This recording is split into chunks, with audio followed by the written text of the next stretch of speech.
And we're live. Sorry, technical difficulties. Um, doing some casting with a small bullet for 270 in a Lee 277135 mold.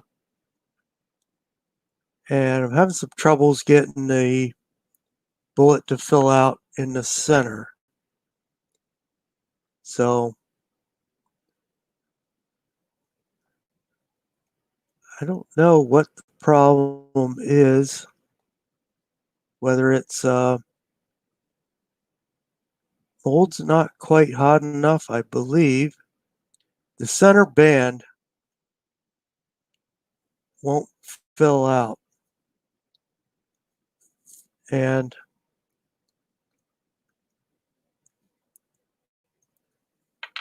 so I did some casting here, and it's looking a little better than it did.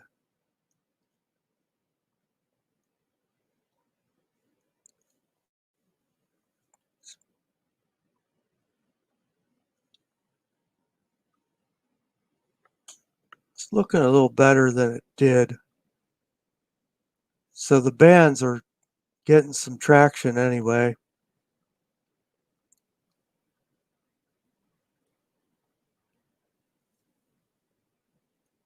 And I'm not exactly sure whether it has something to do with the diameter of the mold.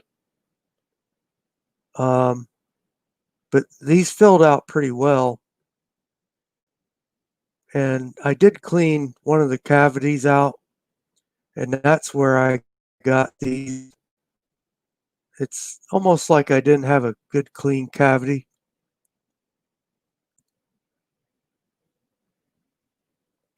I don't know if you can see that good, but yeah, it's some of the ones I had earlier are really bad, and these are powder coated in a batch together that got mixed up with two different colors of powder, but they don't have real.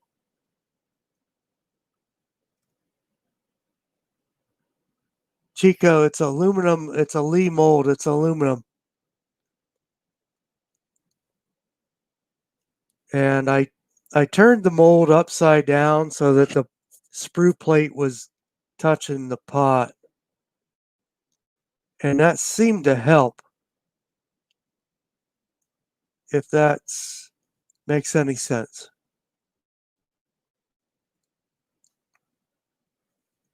But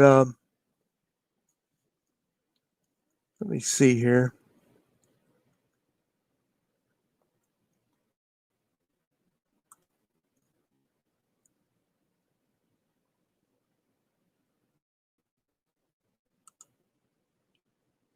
If I can.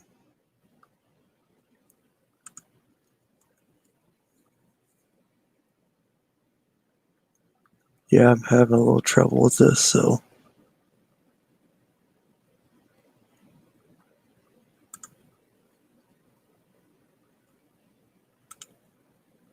Let me just.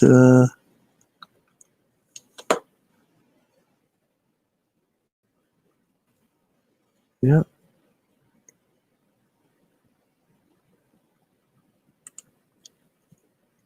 There we go.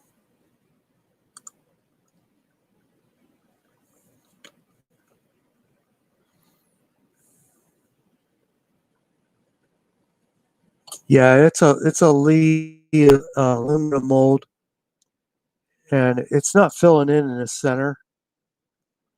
The the bottom, the base of the bullet driving band looks good, but in the center.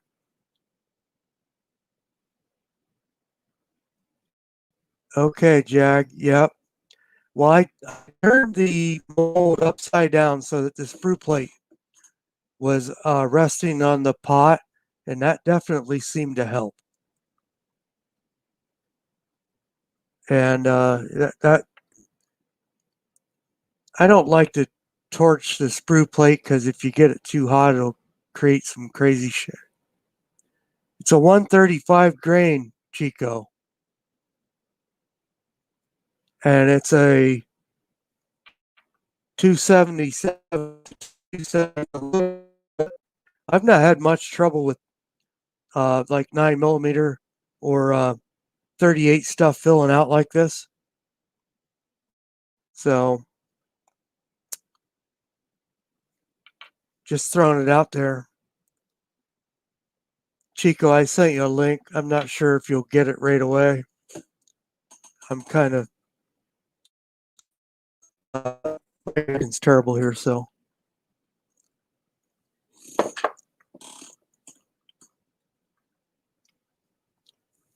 But yeah, it's gotten a little bit better once I seem to heat the mold up with the sprue plate resting on the pot. And I didn't notice my eyes are getting terrible, so when I cast these bullets the first time, I didn't realize that the center section of this, again, it's hard to see, but there's a driving band at the bottom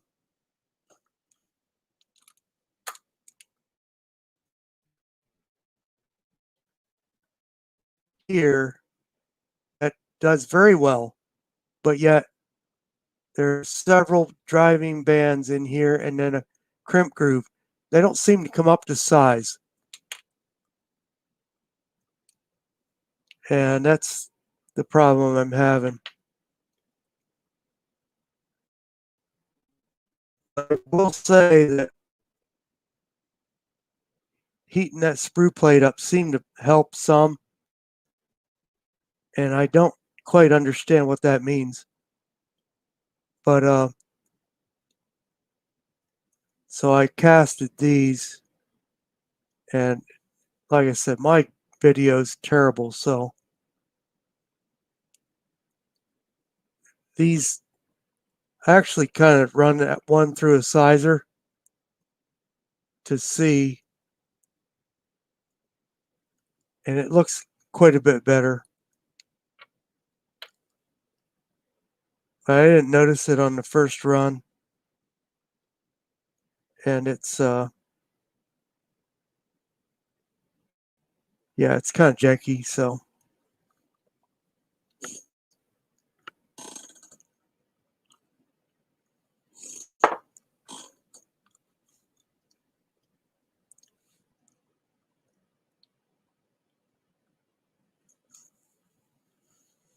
Yeah, I mean, I think initially I think it was probably not hot enough, but even once I got it hot, it didn't want to fill in. And I did, admittedly, clean one of the re-clean one of the cavities, and these are the second batch that I got was a lot better. So I don't know whether I didn't have any wrinkles or anything, so it's kind of odd.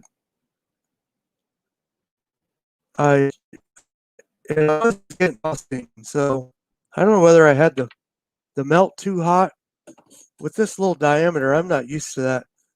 The 9mm 38 stuff works pretty good for me. So it's smaller bullet seems to be a little tougher to work with, and so I trying some different things. Jag, there could have been. I cleaned one of the cavities out, and then it started to clean up. Yes, I didn't clean both of them because I wanted to see what the difference was, and it could be that it's a brand new mold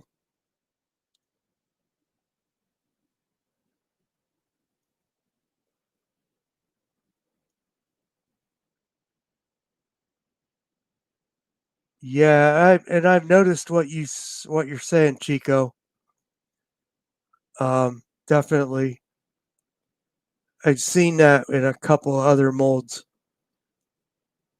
but I think I'm going to re-clean both of the um, cavities because it did seem to help. I cleaned one cavity and not the other just so I could see what happened. So, and the one I cleaned after a couple castings came out better than the one I didn't clean. So I think I'm just going to re-clean it, shoot it again, and see what happens.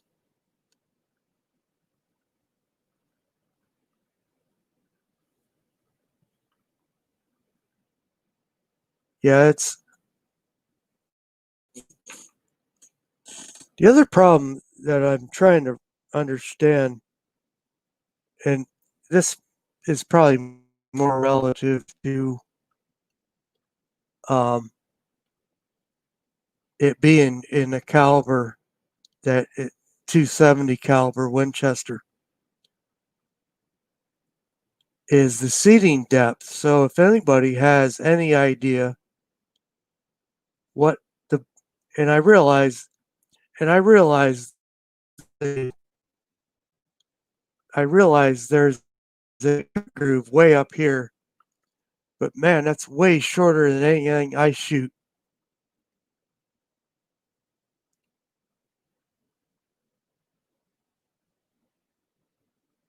No, no, Chico, that's fine. No, I get it. It's late. I was hoping somebody on the west side would show up, but this thing seats really short, which is kind of weird. But it does have a pretty stubby ogive as well. So, and that kind of all makes sense to me. But I'm just gonna shoot some of these with Trail Boss. I think, see how it comes out. Yeah, JH. I kind of been talking to JH on the side. I did a video a few days ago or more. I think it was Saturday or Sunday. And he said he's shooting an NOE mold. Sounded like it wasn't working for him. Yes, and smoking the mold. I cleaned it and re-smoked it, and then it came out pretty good. But like I said, I did one cavity and not the other because I wanted to see what the problem was. Hey, there's MCK. How you doing, buddy? We're talking about a bullet that I'm working with for 270, and I'm having a little trouble in the center of the bullet getting it to fill out. And the driving band fills out, but the center not so much. And it's you can't see it in this my video. Terrible.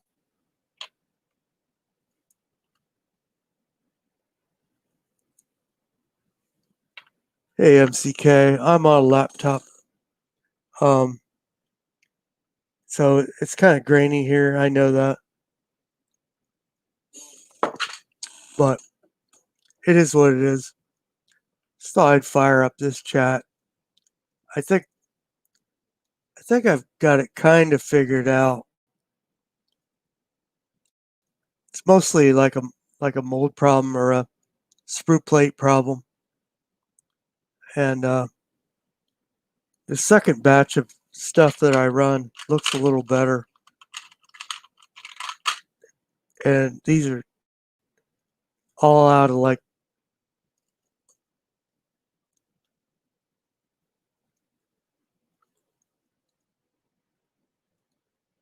yeah, there's a driving band on the bottom, and then there's three lube grooves, and then a crimp groove. It's the ones in the center. It's the lube grooves that aren't filling out. But after I messed with it, they got better. And my camera's terrible, so it's hard to, you can't tell. But it's the center of the bullet. And it seems to be temperature related because, yeah, I did add a pellet of tin, but it may not have been enough. Or I overheated it, perhaps, after adding the tin. Because I had the bleed pot at one point up on like 5.5, but the latest bunch that I did that filled out good were at about 5. Now, that's like a 65 degree ambient. It is mostly wheel weight, and then I added some tin.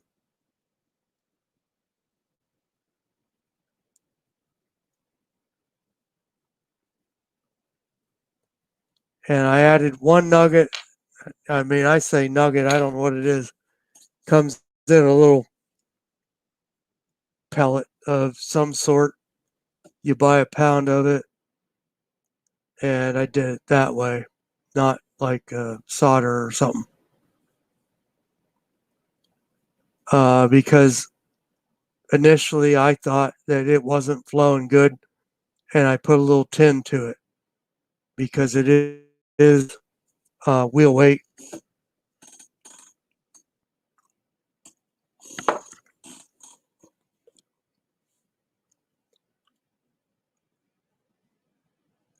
But that's it seems to be working better, and I think it seems to help to heat the sprue plate as well.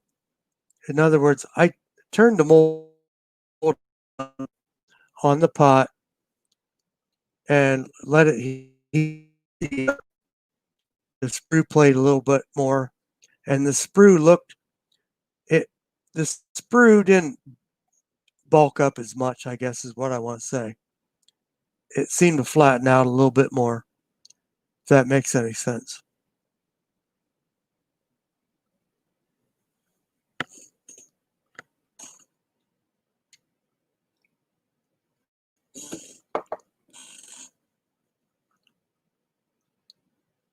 Yeah, the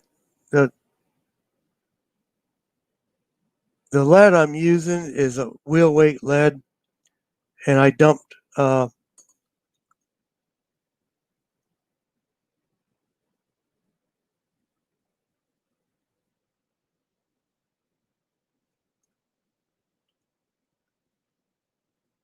yeah, I stirred it and fluxed it um,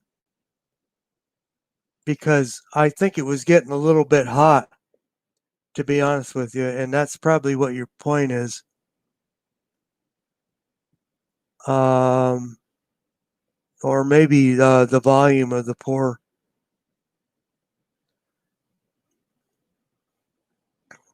Yeah, I think it was getting a little on the hot side.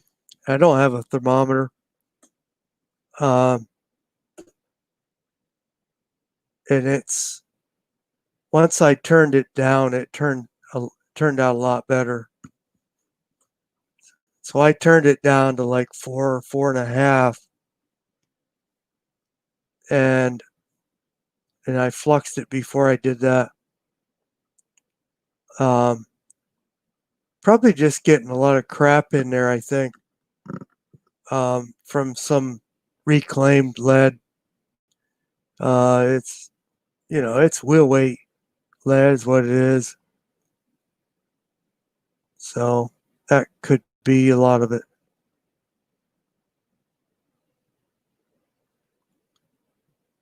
Yeah, MCK. I totally saw a difference with that too. If I don't hit it just right, it seemed to make a difference. And that may have to do with the sprue plate temperature, is what I was thinking. If you have that sprue plate good and hot, it probably doesn't matter as much. That's a question. I don't know. Just throwing it out there, because once I turned that mold upside down and had the sprue plate resting on the pot, it did just seem to get better. And the sprue seemed to flatten out a little bit more instead of just sitting up proud. I don't know if that makes any sense.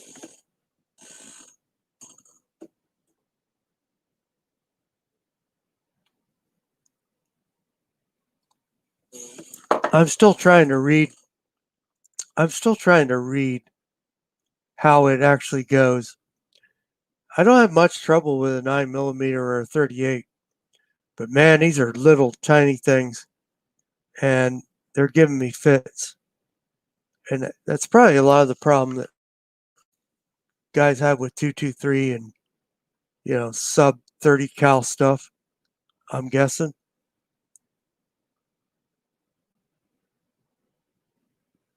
I mean, I hear guys talk about something less than 30 cal going, no, they'll never shoot. I have to wonder. I'm sure that bullet weight and velocity has something to do with it not working. But we're going to see. I got to load some of these up with Trail Boss just to see what the pressure is, because I don't quite.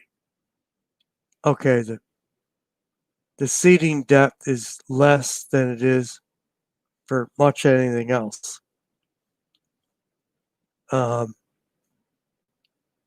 I loaded up some moderate Trail Boss loads, and I'm sure they're not going to be accurate, but I just want to see what they do in comparison to each other.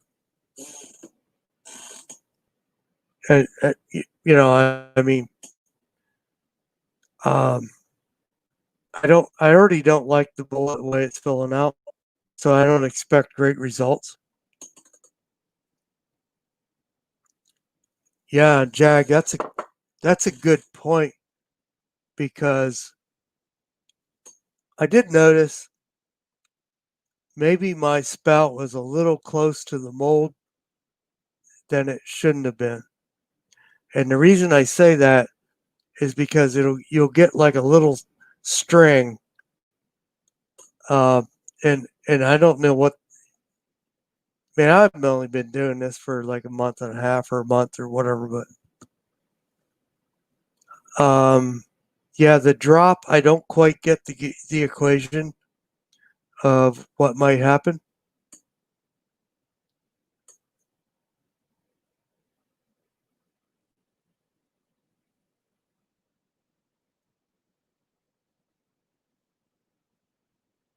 Yeah, I'm not seeing the goldish tint, but yeah, definitely that the diameter and the length, I think definitely Chico is probably what I'm struggling with. We'll see what happens. I I haven't adjusted the amount of distance from the pour spout from the 9mm. So do you think the smaller diameter should be longer or shorter? I think longer would be my guess.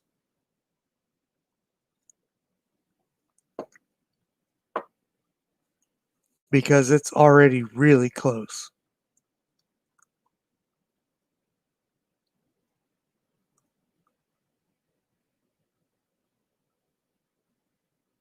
No, I don't use a hot plate Chico.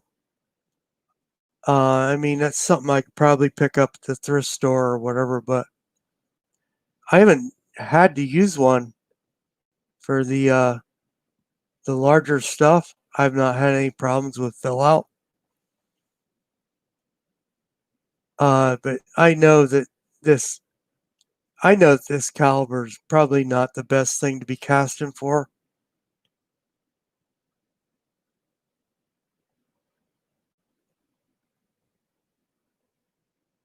Yeah, Jag. That's Chico. Yes.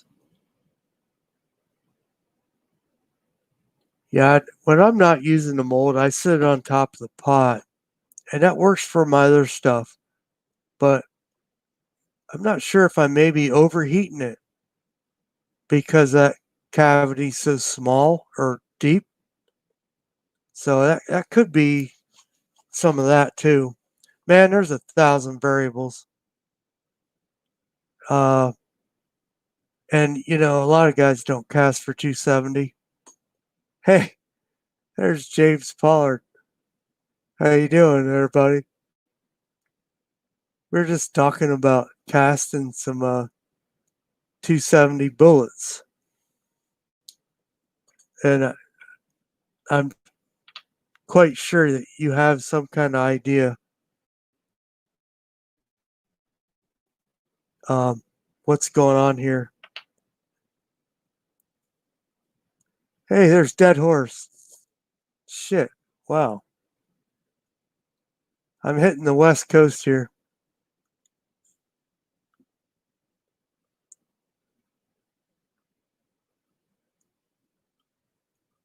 So, James, I'm casting a Lee 277135. I think we kind of talked about this already on another platform.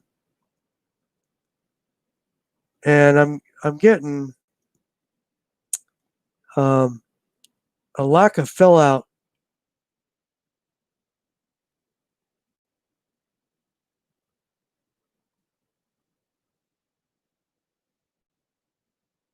I'm getting a lack of fill out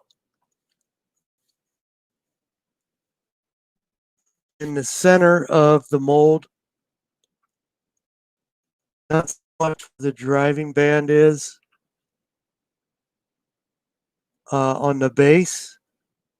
And again, my camera, but down here I'm good. Middle here, it doesn't seem to want to fill out. So that's what's going on, James.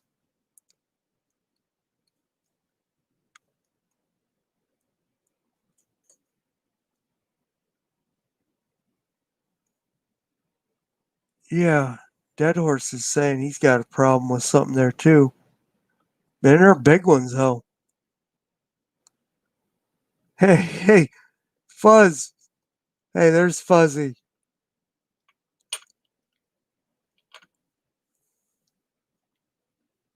Yeah, we got a newbie caster here.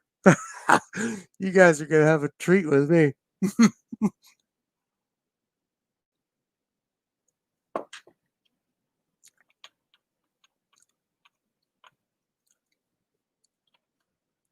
Yeah, I just threw this chat up because I was fighting with this mold. I casted some with it and I even powder coated them. And I went, then I realized it didn't fill out in the center. It's like, shit. And I wondered when I sized them why it didn't have a lot of.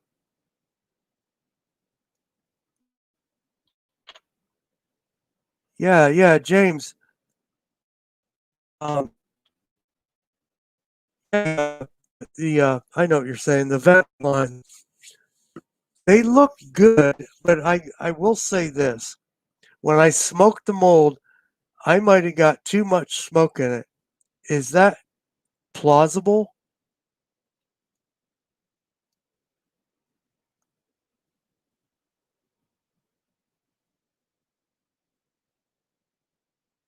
It's aluminum. It's a Lee mold. I'm I'm on a budget, cheap.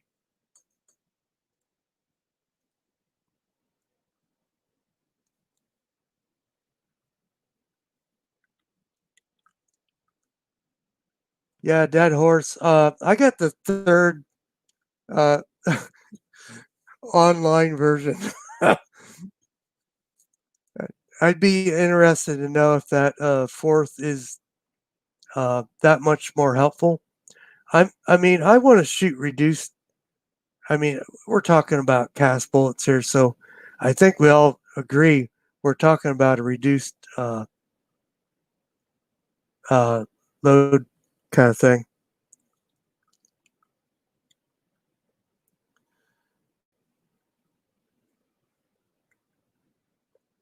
Yeah, I didn't acetone bath them, which I have done um,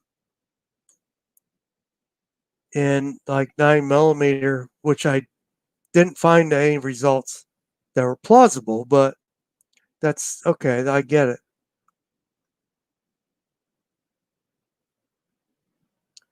Yeah, yeah. I mean, my 9 millimeter, I use 38s for nine in a revolver, and I size them down.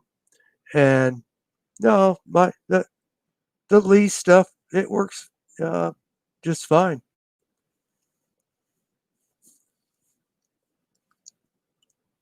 Yeah, I think James has a grip on what's going on. But with this cast thing,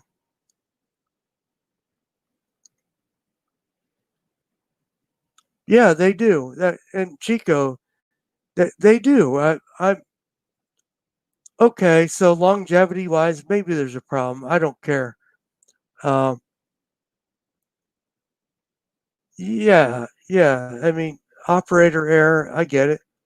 So um, I'm. I think it's for me. I think it's just the difference in the diameter and the. It's not actually a difference in the grain, the drop. It's maybe the pour or something.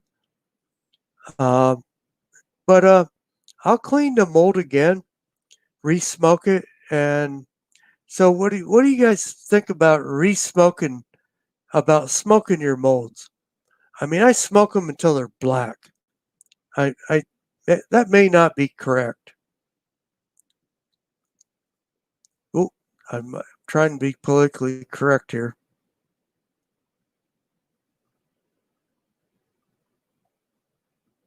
Uh, does it matter? I mean, hey, there's Eat Bacon. The Great White North has arrived. Canadian bacon. Oh, I'm trying to understand. I smoke a mold until it's completely black, and that may not be needed, and it may be causing a problem. Um,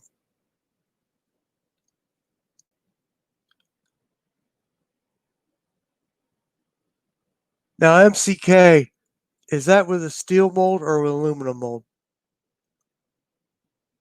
Uh, okay. So what I'm doing is creating a problem for it to fill out. Maybe Chico, MCK, too much soot.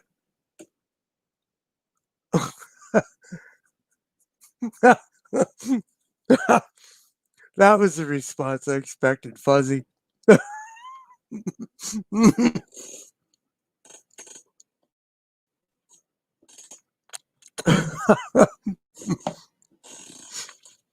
Yeah.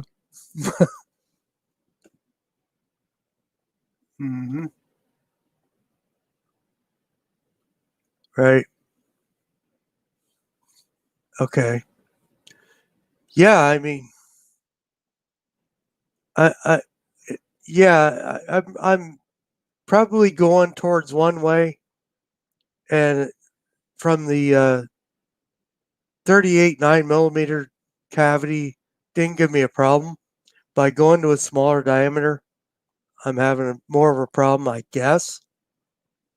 That I It kind of looks that way when you look at the bullet. It's going like, well, something's either it's not flowing or it's being encroached by something.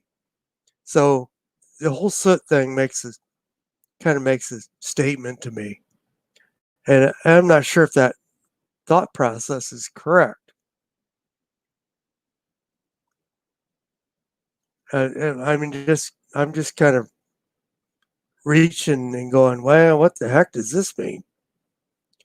Is I've had literally, the first mold I used was a 38 special 148 wad cutter, and that thing dumped out perfect. The 105 was a little weird. I think because it's a smaller bullet, and now we're getting like to a smaller diameter and longer bullet. And yeah, yeah. Okay, yeah. Fuzzy, I see what you're saying there. There's Yeah, and I played with the pour rate Chico. Um the, and I can't justify any of this, but I did turn my pour rate up. I did turn my pour rate up, but I had also been screwing around. Yeah, I'm within a quarter of an inch. I'm very close. I did turn my pour rate up, um, and I think it did help. If that makes any sense. And I realized um, uh, that pour rate thing could go either way, one way or the other. But I was also playing with the pot temperature at the same time, so it wasn't conclusive. To be honest with you, um, but I will say that there's a fine line with that little tiny bullet. You either don't get it to fill out or you get it to it gets frosty.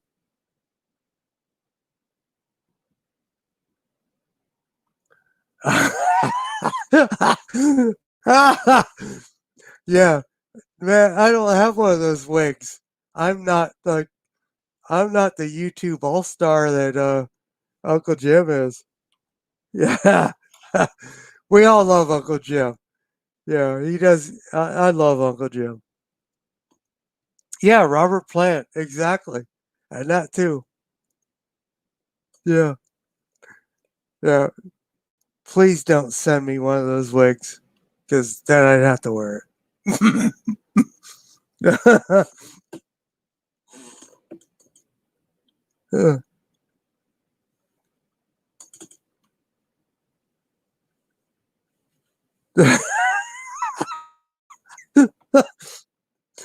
Well, maybe it does. I don't know. Yeah, I mean, I'm still taking Roman. I don't have the confidence that it takes.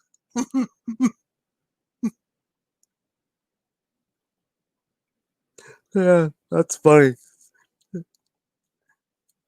I'm glad you guys stopped out. Oh man, that's funny. And we got some of the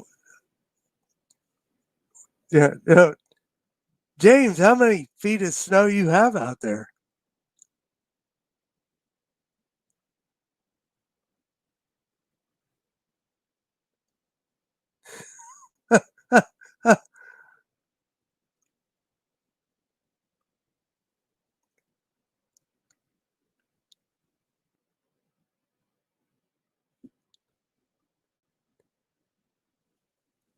Hey, dead horse. I've been watching this stuff that's on the alternative news channel, and I probably have no need to go here. Sorry, excuse me. Um, yeah. Um, but what the heck is going on with the news media? Yeah, James. I heard that. So you got you're up near Cleveland, I guess. Yeah, big lake effect up there. Erie, Cleveland, somewhere. Yeah, let's say. I don't know. Mhm, mhm. Yeah, I can't see the emojis on my computer, so or some of them.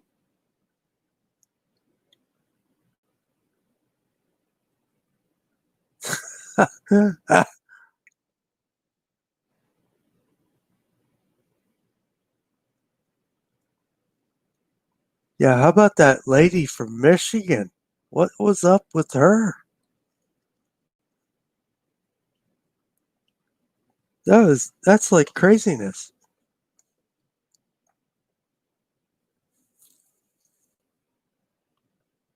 Apparently, we're watching the same channels and not CNN. Oops, did I just say that?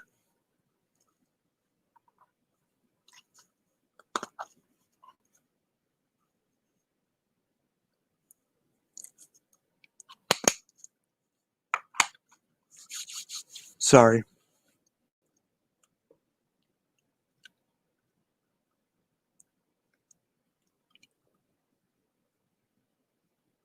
Fuzzy, where are you at? You up in like Erie or Eastern Ohio or something?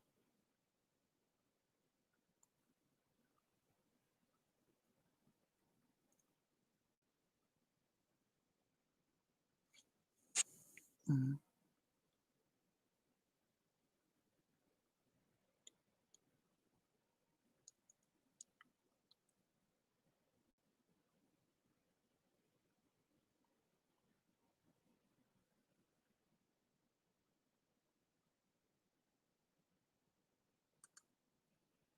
Oh no.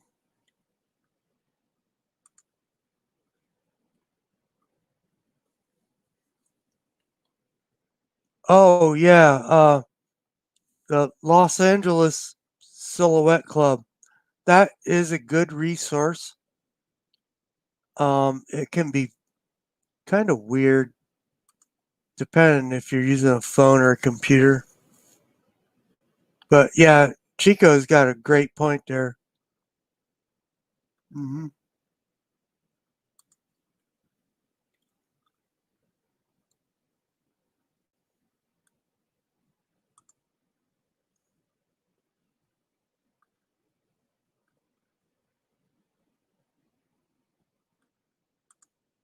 Oh, mhm.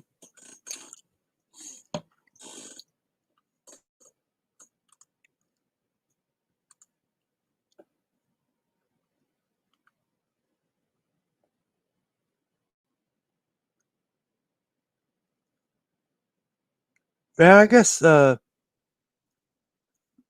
um, Cleveland got plowed with like 12 inches.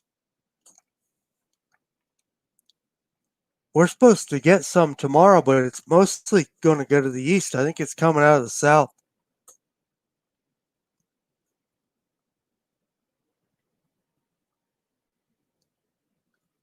Yeah,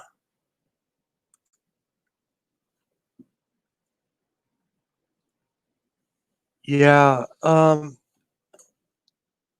Dead horse. That is probably okay. I get it. Don't get me wrong, but Google Drive, you could save some of that stuff. I get why you wouldn't want to do that, but at the same time,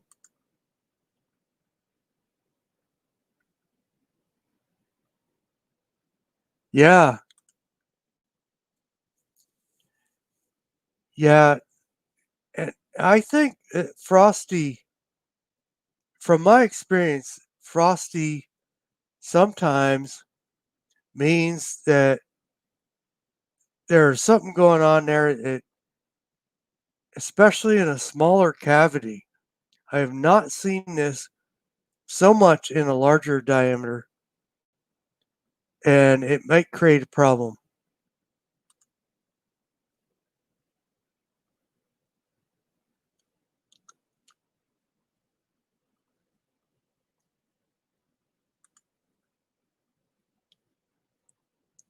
Fuzzy, I get it.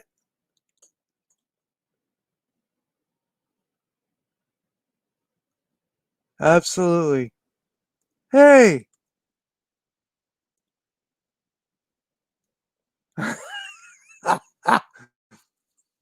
hey, PCC, you want to come on here? I can put you in.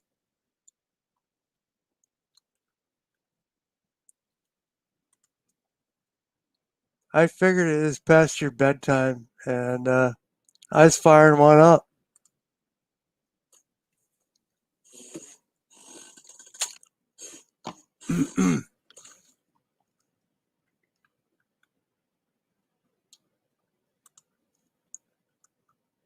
Mhm. Mhm. Mhm. Mhm. Mhm.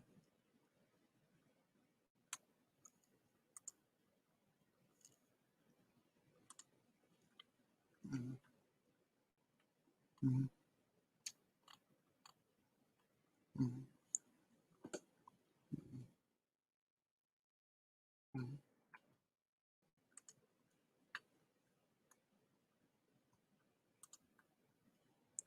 Yeah. All right. So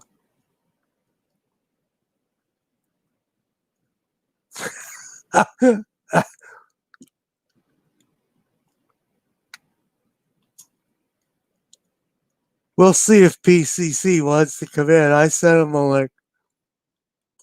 Gonna keep you guys up all night, man. I don't know. I was hoping the West Coast would show up. There's Idaho Rogers. How you doing, buddy?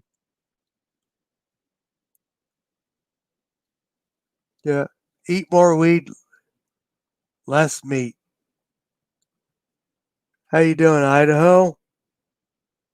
MCK, James Pollard. We'll go through it here, kind of. I'm on the laptop, so I can kind of get it. Chico Wise, PCC Kid.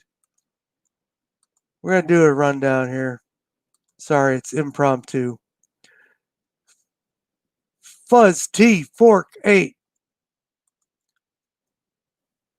MCK. Uh-oh. What did I do?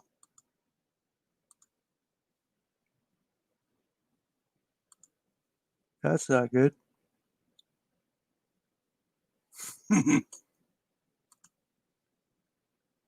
Yeah, there we go. Dead horse.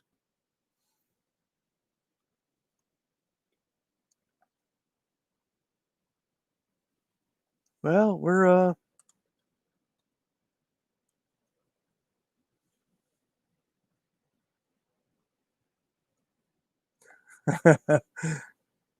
yeah, there's Idaho. Idaho Rogers, you got any small pistol primers for us? Eastbound and down, you know, that's what we're looking for.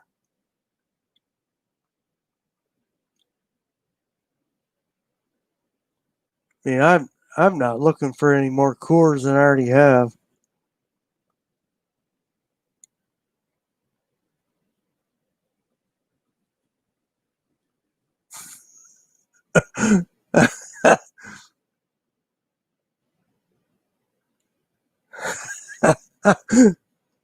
Oh shit. Uh-oh. Look out. There's burn me once.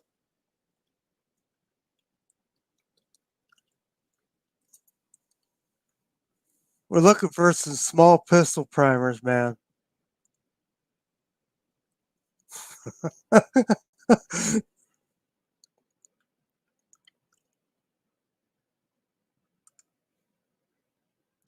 check this guy out. Who is this guy? Wow. Man, I don't know.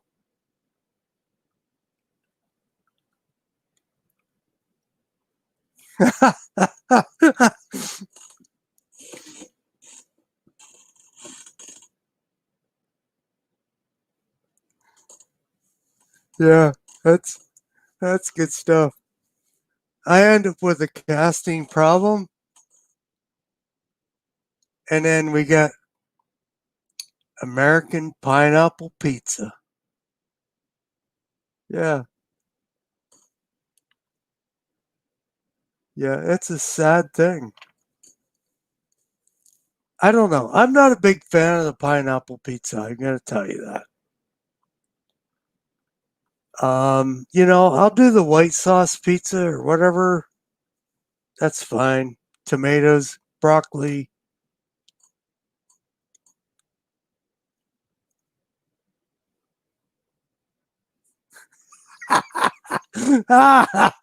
Yeah, Canadian bacon. Eat bacon. Yeah, eat West Coast. Yeah, handle my light work. Get that guy. Yeah, yeah, that's funny. Yeah.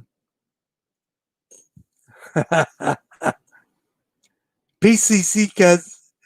I like pineapple pizza. Well, I'm not okay. It's okay, but as long as you have Canadian bacon, it's okay. And that's where the whole eat bacon thing for me comes in. It's like, yeah, it's Canadian bacon.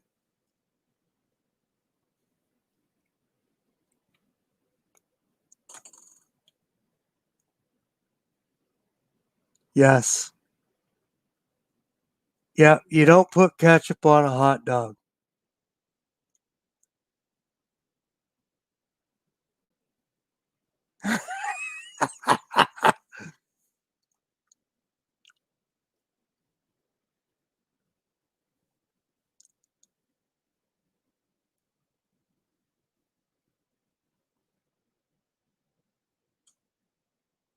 It's Canadian bacon.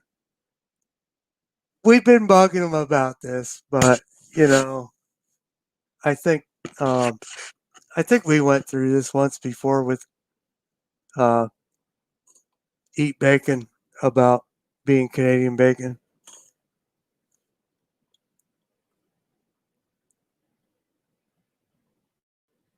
Idaho, yes. Yeah, sorry, I didn't address you, but yeah, we've been razzing eat bacon for a while about being your call name should be Canadian bacon. And maybe I didn't get that just quite right.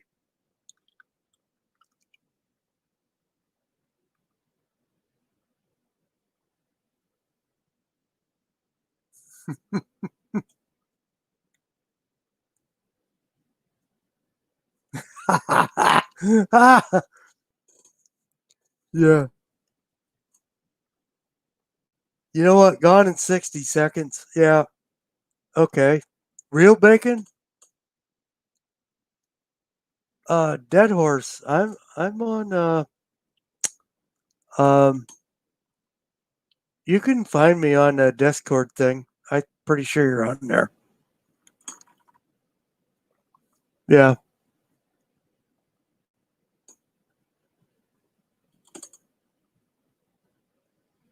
But yeah, I was casting some 270 Winchester and the center of the bullet was like shrinking down. It wouldn't fill out in the mold. Uh, and that's the whole reason for this. But we got a little bit of turnout here. So it's yeah, yeah. Sorry, I was looking at Idaho's comment. Yeah. Yeah, I don't know what to think of Idaho's comment, to be honest with you. But yeah, they weren't filling out in the middle, and I was having troubles. Um, it's probably a combination of sprue plate being too cold, uh, lead temperature, and mold temperature. And also, I had cleaned one of the cavities, and it seemed to like turn out fine after I cleaned one cavity, re-smoked it, and it seemed to do a lot better. And Chico uh, and the crew here has helped a big bunch. Not that we're stopped here, but that was the original intention. But we can go on to uh, apple pie and sorry, burn me. I can't see your emojis very well. Might have to turn my other device on here. Mm.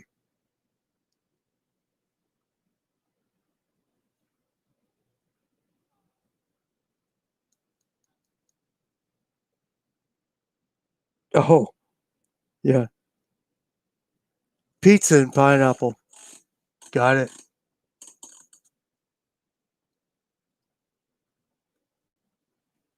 Yeah, McDonald's. Yeah, it probably is at some point. I'm not sure if the menu's the same, Idaho, but that's yeah. I'm sure the Americans go to foreign countries and go, "Hey, McDonald's. At least I know what I'm gonna get." Not that it's great, but yeah.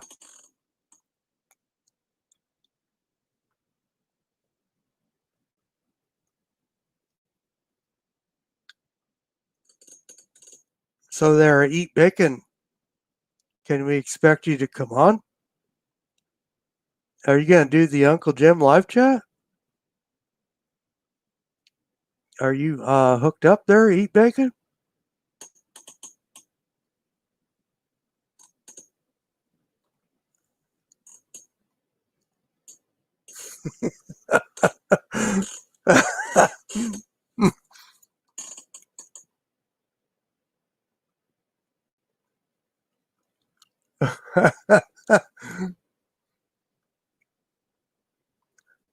Oh no.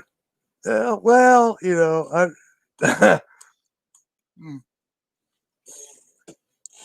no, I don't know. It's cat, cat.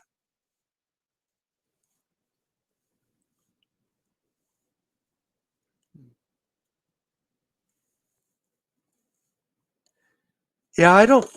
To be honest with you, I'm not sure, Dead Horse, that what goes on here because my cell phone video does perfectly, and my laptop doesn't. So uh, I don't disagree, Dead Horse. It's lousy, but I don't know what causes it. And part of it I know is my connection. If I try to uh, go live on a Saturday night, it it is like difficult. If I try to join Uncle Jim's chat on a Saturday, it's almost impossible. Uh, hey, West Covina, how you doing there, buddy? Yeah, how you doing, Pat? Sorry, impromptu. Uh, Cover Your Six. Rick is not live tonight. K24 is. Cover Your Six is gambling tonight.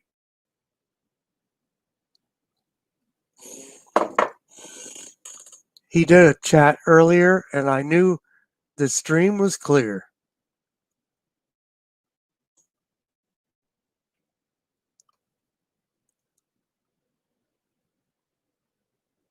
Yeah, I think I did.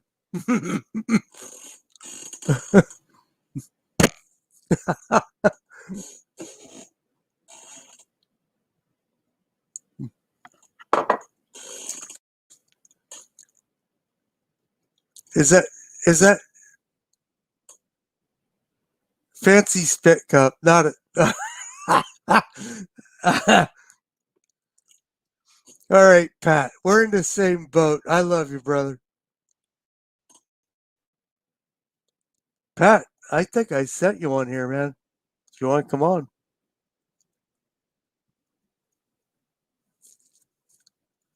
I did the West Coast thing. It was late. So,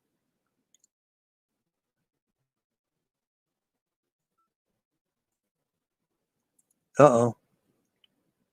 There's Uncle Jim. Who's this guy?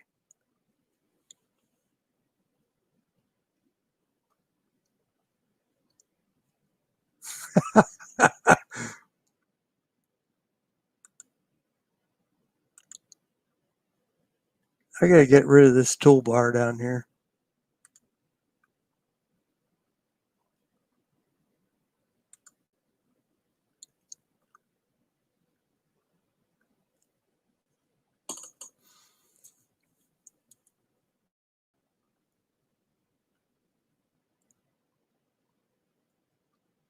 We got West Covina come in here.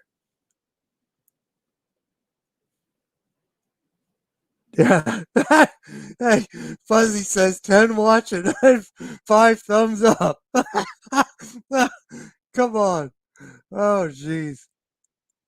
I'm amazed it's that many because I just like threw this out there and it's funny. Yeah. You never know because you get the West Coast guys, East Coast guys are going to bed, and I caught Chico on the edge of it. I know I did. He said he was in bed. So MCK, what are you MCK, what are you like you're like mid coast, what do they call it? Central or something, maybe. MCK's he might be at work. Uh-oh. Don't open the stall, man.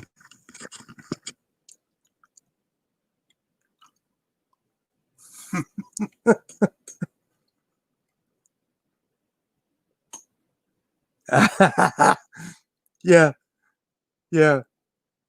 We're all waiting for it.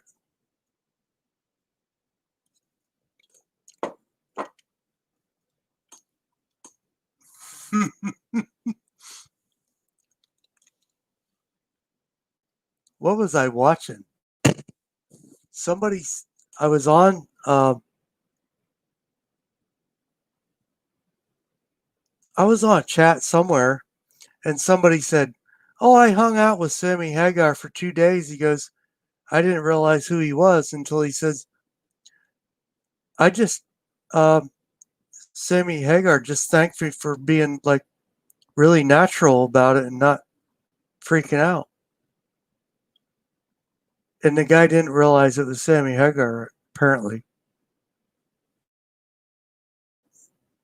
I, it was somewhere on some side chat or something.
Mhm.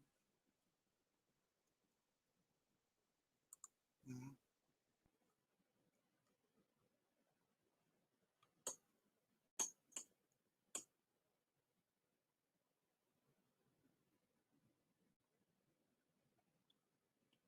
Hey there, West Covina. You know, it's funny.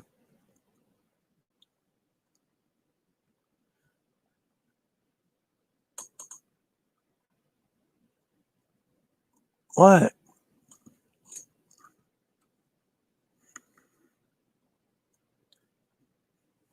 West Covina, I have to tell you something about Titan.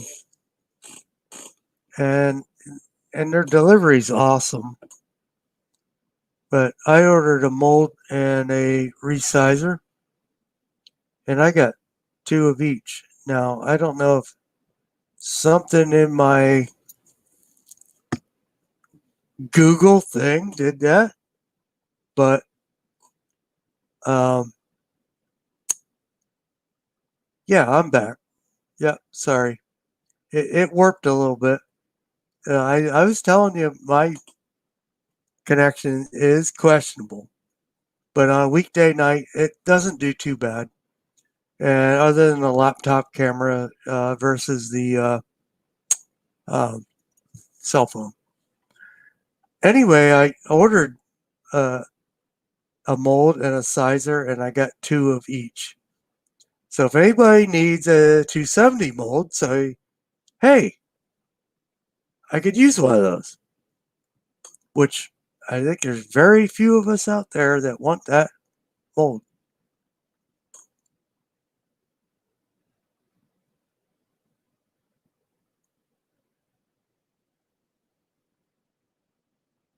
Uh, even out of stock is out of stock. No back order. Yeah. Well,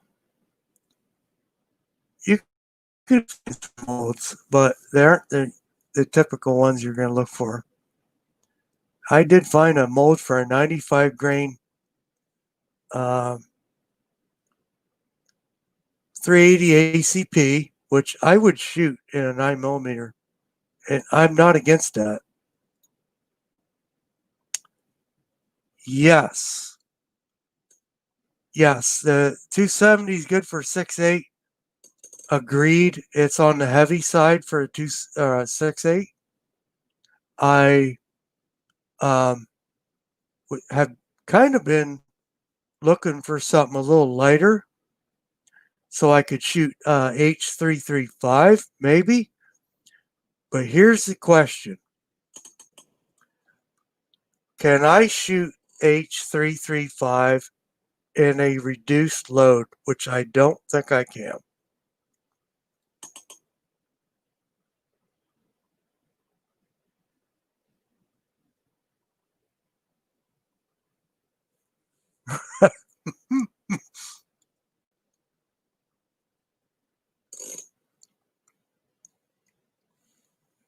I just threw that out there because I have H335, but man, the data cuts off at like 100 grains or 110 grain for like 270. And I got to believe that powder just doesn't work for reduced load. I don't I don't need to shoot full power stuff.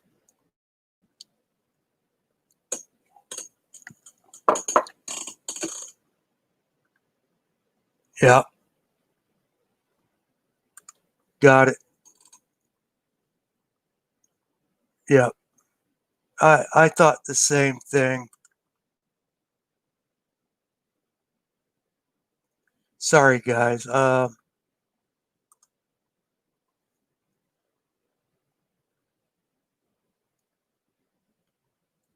I completely forget about doing this when I'm on a laptop that I can actually like click it.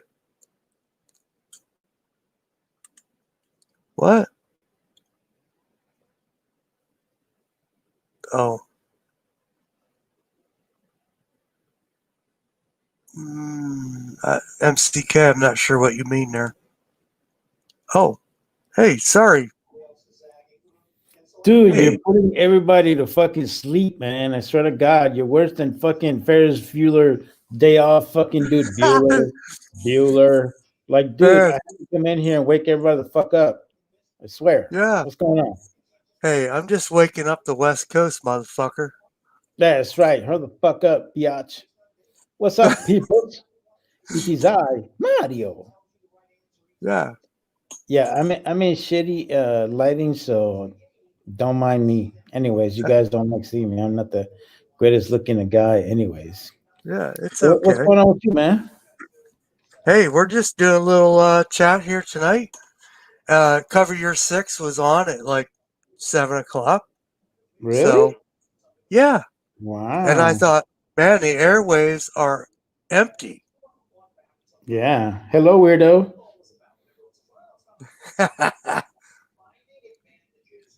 The airwaves are empty. Cover Your Six is like done for the night.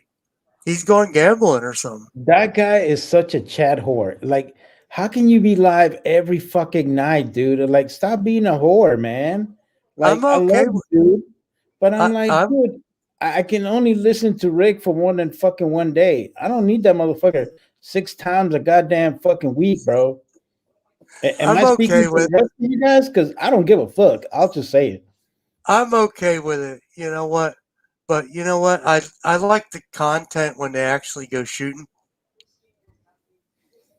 No, I mean, yeah, don't get me Give me wrong. Like, I like X Ring. I like he's got a lot of knowledge, bro. But dude, do you have to do that shit live every fucking day? I'm not yeah, I hating. mean, I'm just saying, like, bruh, come on, man. yeah, I get what you're saying. I mean, it's cool. Um and then they did that rimfire match which I thought was cool. Yeah. Yeah, I mean, So um I heard that Bald and Curious and the gay guy from fucking Washington. what? We all know him as the Yankee Marshal. I guess Yankee Marshal called out Bald and Curious, and Bald put a foot up his ass. It was fucking beautiful. So I gotta call Bald, and I gotta make sure I put my SAP button so I can understand what the fuck he's saying, and just kind of figure out what the fuck he did, because it sounds like it's No. gonna be pretty fun. No, I know who Bald is and I know who Yankee is. Although I'm not a subscriber. No, Um I don't subscribe to that dude because he's got like his 300,000 little right. little posse, whatever the fuck you Yeah. call it. It is what it is. And Bald is like one of us, in my opinion. Um, Bald's a small guy. I mean, he does what he does like we do. Um, I and just see. Here's my thing, and I've had an issue with Yankee Marshall for the longest. One, when he started calling Mr. Guns and Gear out based on because he thought that he was like some sort of uh what do they call those guys that pretend to be service people? What do they call? Uh, I forgot the name of it. And I'm like, dude, are you an idiot? This guy was in the army and the air force. Like, how can you say he's not a veteran? And he's also an Iraq vet. So he made himself look like a total fucking jackass with that one. Which, to me, I was like, I loved it. I was like, hell yeah, And I did a chat on it, and I just did it because I was frustrated with the whole situation, man. And I was upset that this guy. I mean, and he says he claims that he was in the National Guard, but he's never provided any paperwork, mind you. Uh, while Mr. Guns and Gear has, and in reality, they're like, oh well, he faked out all his stuff. Like he marked all of his DD-214. Yeah, because there's a lot of stuff in there that is personal information that nobody needs to know. You know. yeah, see, I don't know about the Yankee guy. I have maybe watched a half a dozen pieces of that guy's stuff. and Yeah, it's like I dead turned horse. it off. Yeah, dead I horse. You're adding the money, bro. Like James Yeager was out there in Iraq the same time I was. So when I saw that video of him in ASR Jack, no, it was God damn it, I can't remember the shit. There's this road that goes to Baghdad International Airport. I forgot the name of it, what we call it. Um, and it's one of the most dangerous roads in Iraq during that time frame. And this dude got seriously ambushed and killed like 3 or 4 people, and providing hey, first aid to somebody. And I'm like, wow, dude, like this dude, he did the right thing. And not only that, you're doing this in a regular car with no armor whatsoever. I mean, like I have, yeah, stolen ballot. Thank you, brother. Um, yeah, homie was like he was in some crazy stuff, bro.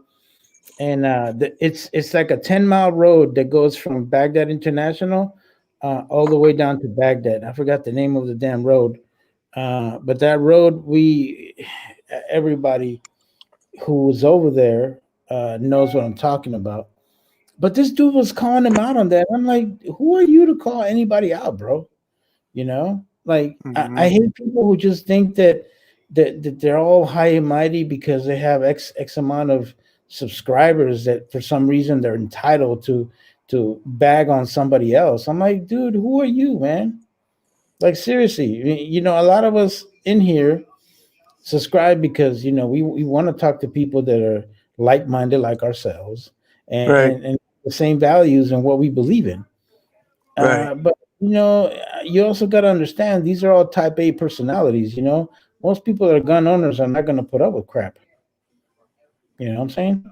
So you just got to know how to talk to a lot of people. And not only that, but I can tell you that there's in the side chat there's quite a few veterans out there. So Oh, absolutely. you know what I'm Um, saying? it, I'm not a big fan of the Yankee Marshal. I've seen the channel. I don't subscribe, and you know what?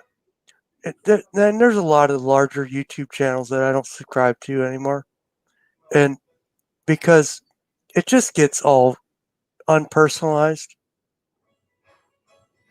Yeah, and it's just that he's kind of like Jim Rome. I don't know if you ever watched Jim Rome or if you ever follow anything about sports. Yeah, Well, yeah, this it's a sports guy on ESPN, yeah, right? the sports guy. But if you ever, Hmm. what's his whole dialogue? His whole dialogue is to try to make himself look like he's some sort of sport genius, and everybody Right. else is a dumbass. And then he scrutinizes everybody for every little fucking thing. And I'm like, dude, if you're gonna be that type of person, man, I'm like, I'm not gonna watch you. I've Yeah. unsubscribed to a lot of people. I've lost a lot of good people in the gun community because we have a differences of opinion on a lot of things. And I don't give a damn, man. I'll say it like it is, because my thing is I know who my audience are, and I know that I have loyalty with them. So you know I, I'm not in this for fame and fortune. I'm not gonna go out there and say I'm a famous YouTube celebrity because I'm not.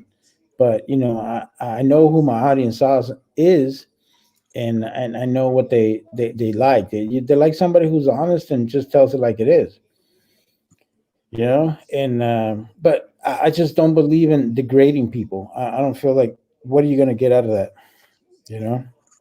Yeah, it's come to the point where it's like a hack chat, so to Yeah, speak. Let's that- is that a fair analysis? yeah, I mean, yeah. I and that's the part I don't like. It's like, come on. It's turned into the Howard Stern of the gun community. Well, Um, I just think that the biggest problem that I have with all that, here's my thing. There's nothing wrong with having a difference of opinion. I'm okay with people having differences of opinion.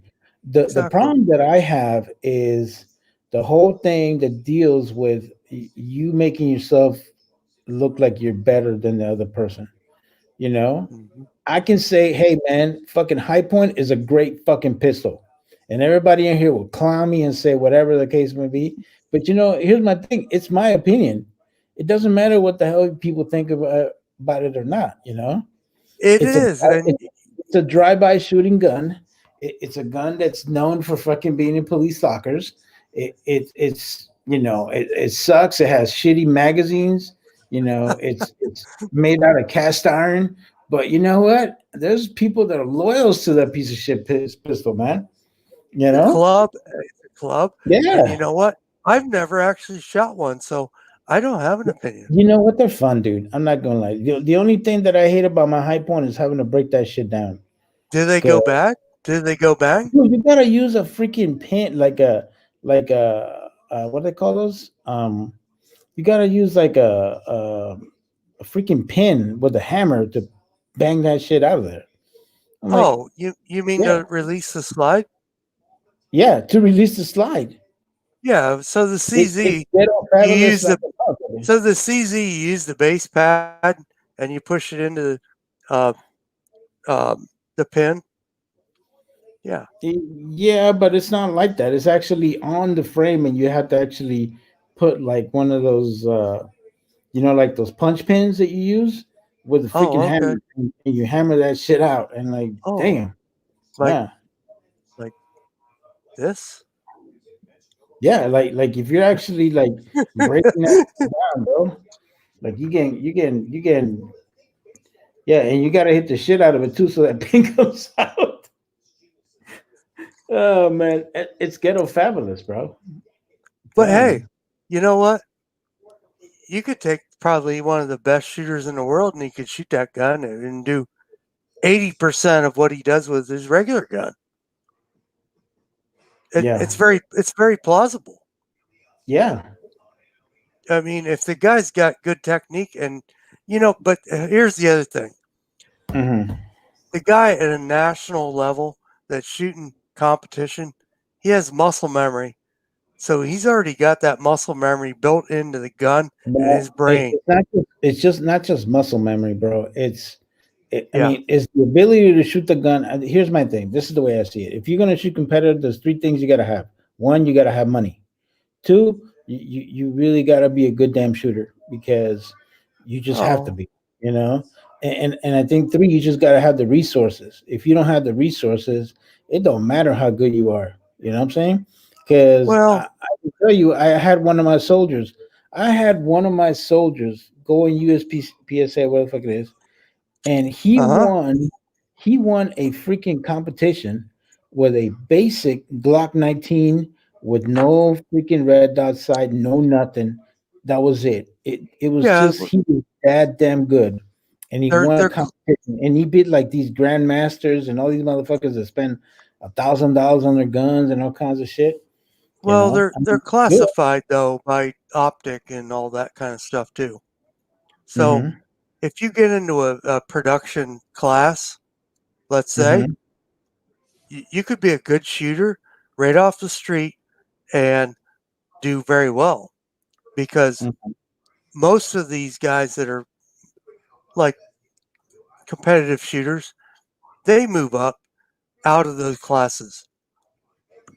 So Yeah. if you're going to shoot iron sight production, you could do Yeah. very well right off the street if you're a good shooter. Mm-hmm. And yeah, it's not all of that. It's all Mm-hmm. about what you want to do with it as you go through the Yeah. journey. It's no different than reloading, man. I mean, think about it. Absolutely. How many people bash us because we have Lee products and everybody else got Hornady and freaking Dylan and all this other, high tech stuff, whatever. Yep. And but if you can produce, decent amount of ammo and be effective with it, Yeah. I mean, who gives a shit? I just the way I see it. I mean, to be honest with you, have I been tempted to buy a Dylan 550C? Absolutely. But I'm looking at the bigger return. I know that eventually I'll make my money up in that thing, but Mhm. Dylan is not cheap, bro. Everything in Mm. that, it's like buying a Harley Davidson because every time you go in there, it's $100 damn, and that's just the way it is, bro. You Yep. know. So Absolutely. Yeah. So is I mean, am I gonna be some sort of competitive shooter that I need like match ammunition? No, man. I just need ammunition just to continue to get better and go to the range. You know, Well, I'm a real. I know the what whole I thing need. the whole thing about like so we shoot Steel Challenge, Uh-huh. and you don't have to make power factor on Steel Challenge. So what you Uh-huh. do is you actually load your rounds down so that they don't recoil as much as a full power factor USPSA type round. So you're actually able to get on your target quicker. So that's where reloading is really more important in my mind. Yeah. Uh, to you can do it cheaper and you can do it more effectively. Mm-hmm. And I bought a used press for $70, There's had the nothing wrong with dies that. in it, Mm-hmm. and yeah, I mean, okay, the Dillon's great, Yeah. but Oh, the Dylan is beautiful, man. Like I'm telling you, man. Like if you have the resources and you can buy it, more power to you. You know what I'm saying? I have nothing against people trying to get better equipment to facilitate their hobby. What I don't like is when people want to bash somebody else because they have a lead. That's what I have a fucking problem with. I mean, most of the time, like a lot of people in this chat use Lee products. I can tell you that I don't like yeah, everything that Lee makes, yeah, but I am very proud. I'm very yeah. happy with the presses they make. You have to evaluate it for your usage. Yeah, Basically, that's all it right. comes down to. Yeah. And and it, you know, for $70, I got to use 3-station press. Okay, I didn't Mm. want a 3-station press, so I bought two tool heads so I can process brass on one head and I can load brass on another or load rounds on a second head. Is it more time consuming? Yes, it is. But you know what? Some people are still priming off the press anyway. Yeah. Yeah. Yeah. To be honest with you, there are some people in here that have some older presses, and they're making like, really outstanding ammo out of them. I really don't think that it's all based on the brand. I know that there's brand loyalists and everything, but I've seen people make really excellent ammo in a Lee press. You know, Yeah, and I've had good luck with it. Once I got my program set up, and yeah, it took a while because um it, it, because running a progressive from a single stage isn't the same thing, really. I mean, you're yeah, doing the same thing, but you're doing it all at once. So right. that's where running a single stage really helps you to understand the No, I process. love single stages. To be honest with you, I should have started on a single stage instead of starting on a turret press. But and I know that I could have gone a single stage on the turret press itself. But to me, it's like I'm one of those people that once I set something up, I don't want to fucking touch it. You know what I'm saying? That's just me.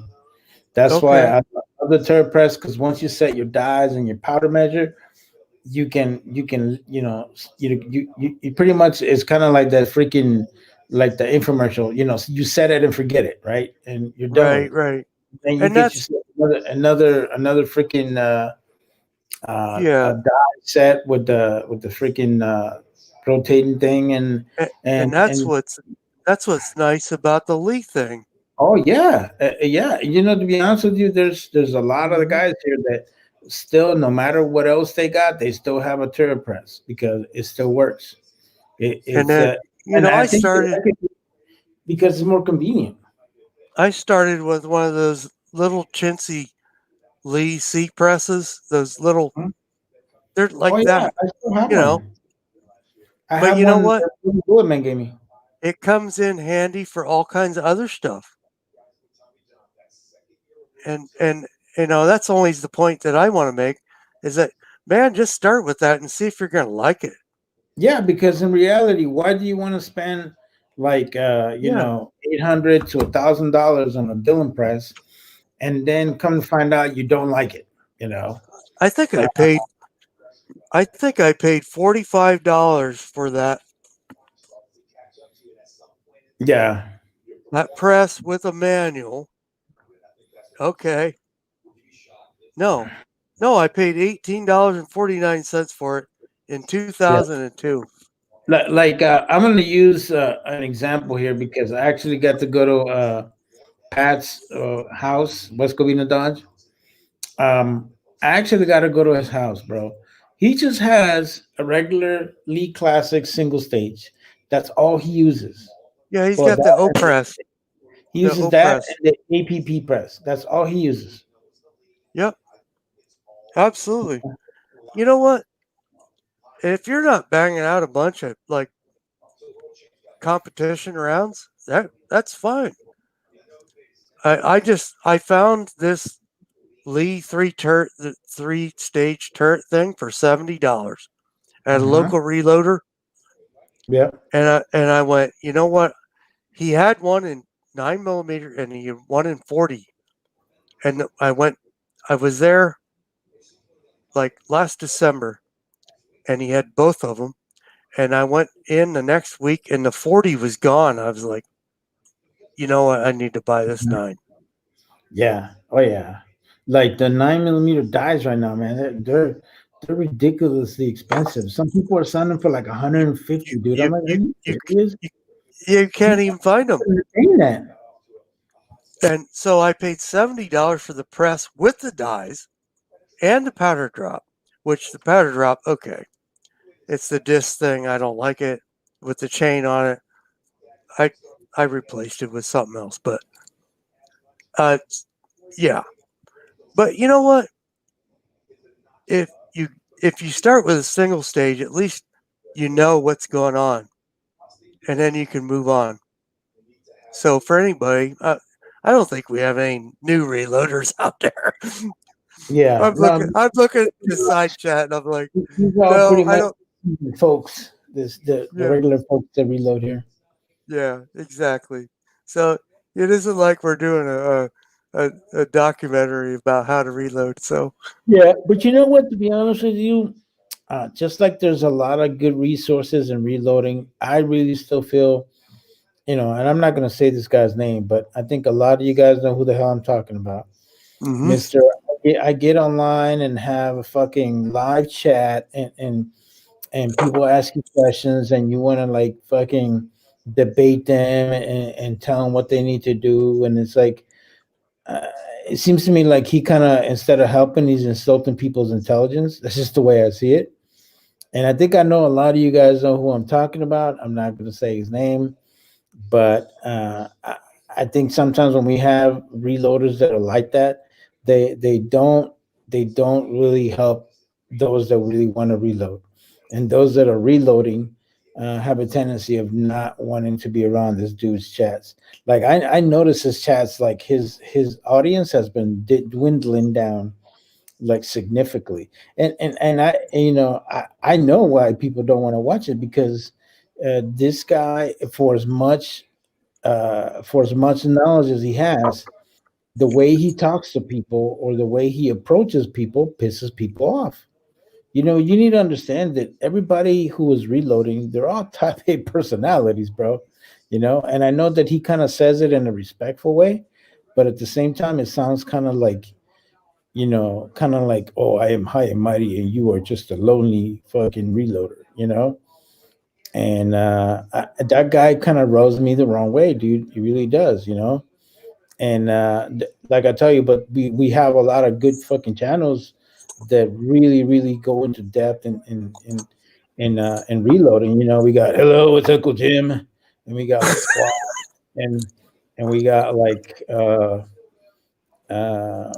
countless others out there, man. MCK puts out his videos. He's looking all fucking super fly with his fucking Andy Gibb shit going on. You know, you got a lot of fucking people in here that know how to reload that you can get reference from. But if you're a somebody who's starting out and you're thinking that this guy is really the source for you to help, I think in reality he hurts us because people don't want to be around that dude. You know what I'm saying? They were like, you Yeah, know what? F- that. I, If s- reloading is fucking I, hard, I and this is the definitely, fucking people I have to put up with, fuck it, I'm not gonna be around this shit. I definitely see it. Uh, Mhm. and I just take it with a grain of salt. Because I haven't been doing it that long. Yeah, no, Um, but you know, my and thing is that it I, I neither had have I, special, bro. I have Neither special have I. challenges. Yeah, I have neither special have I. challenges. You know, the good Um, thing for us is that we have resources now. You know, we got like squash. You can go to, you know, the Georgia Shooting Connection. sure. You know, you got all these great resources now. You got the Reloaders Network. I mean, you got all that stuff, bro. I know Uncle Jim doesn't like me talking about them, but it's all good. You know, my thing is, you know, there's resources out there, man. You know, but yeah, I think Uncle Jim's all right with the Georgia guys. But hey, no. I'm not gonna go into detail. No, he has nothing to do with the Georgia guys. That's something else. But I'll let him tell you that because I don't want to no, steal his thunder. no, that's fine. If Uncle Jim would just, NPK, how bur- the hell could you not? How can you get offended by my comment, bro? I mean, seriously, you don't just reload. You make these badass knives and shit, you know, and then you know if you would wear like one of these John Rambo lookalike fucking things going on because you already got the hair, you know what I'm saying? Maybe get some 7.62 fucking rounds going around your chest, you know, and you know and you know, she starts on, yo, hey, let me show you how to do this, okay, Adrian? yuck. Yeah, and Uncle Jim, man. Uncle Jim's badgering me. Hello, it's Uncle Jim. Stop talking. 3.0. Stop talking about that that Heaton channel. Come on here, Uncle Jim. You got an invite there, buddy.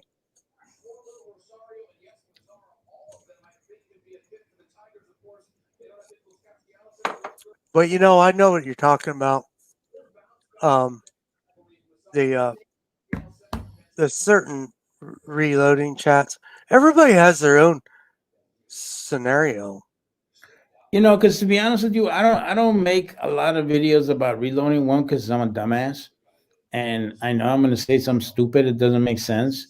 Because my thing is, I refer to things like chingas and this thingamajiggy, and I know that's not gonna go well in video. So I try not to make reloading fucking videos because I'm still learning, and I'm not like fucking super technical about what to say and stuff. So I just have a tendency of just not make videos about that. I can make videos about other shit because I know the terms, I know how stuff works.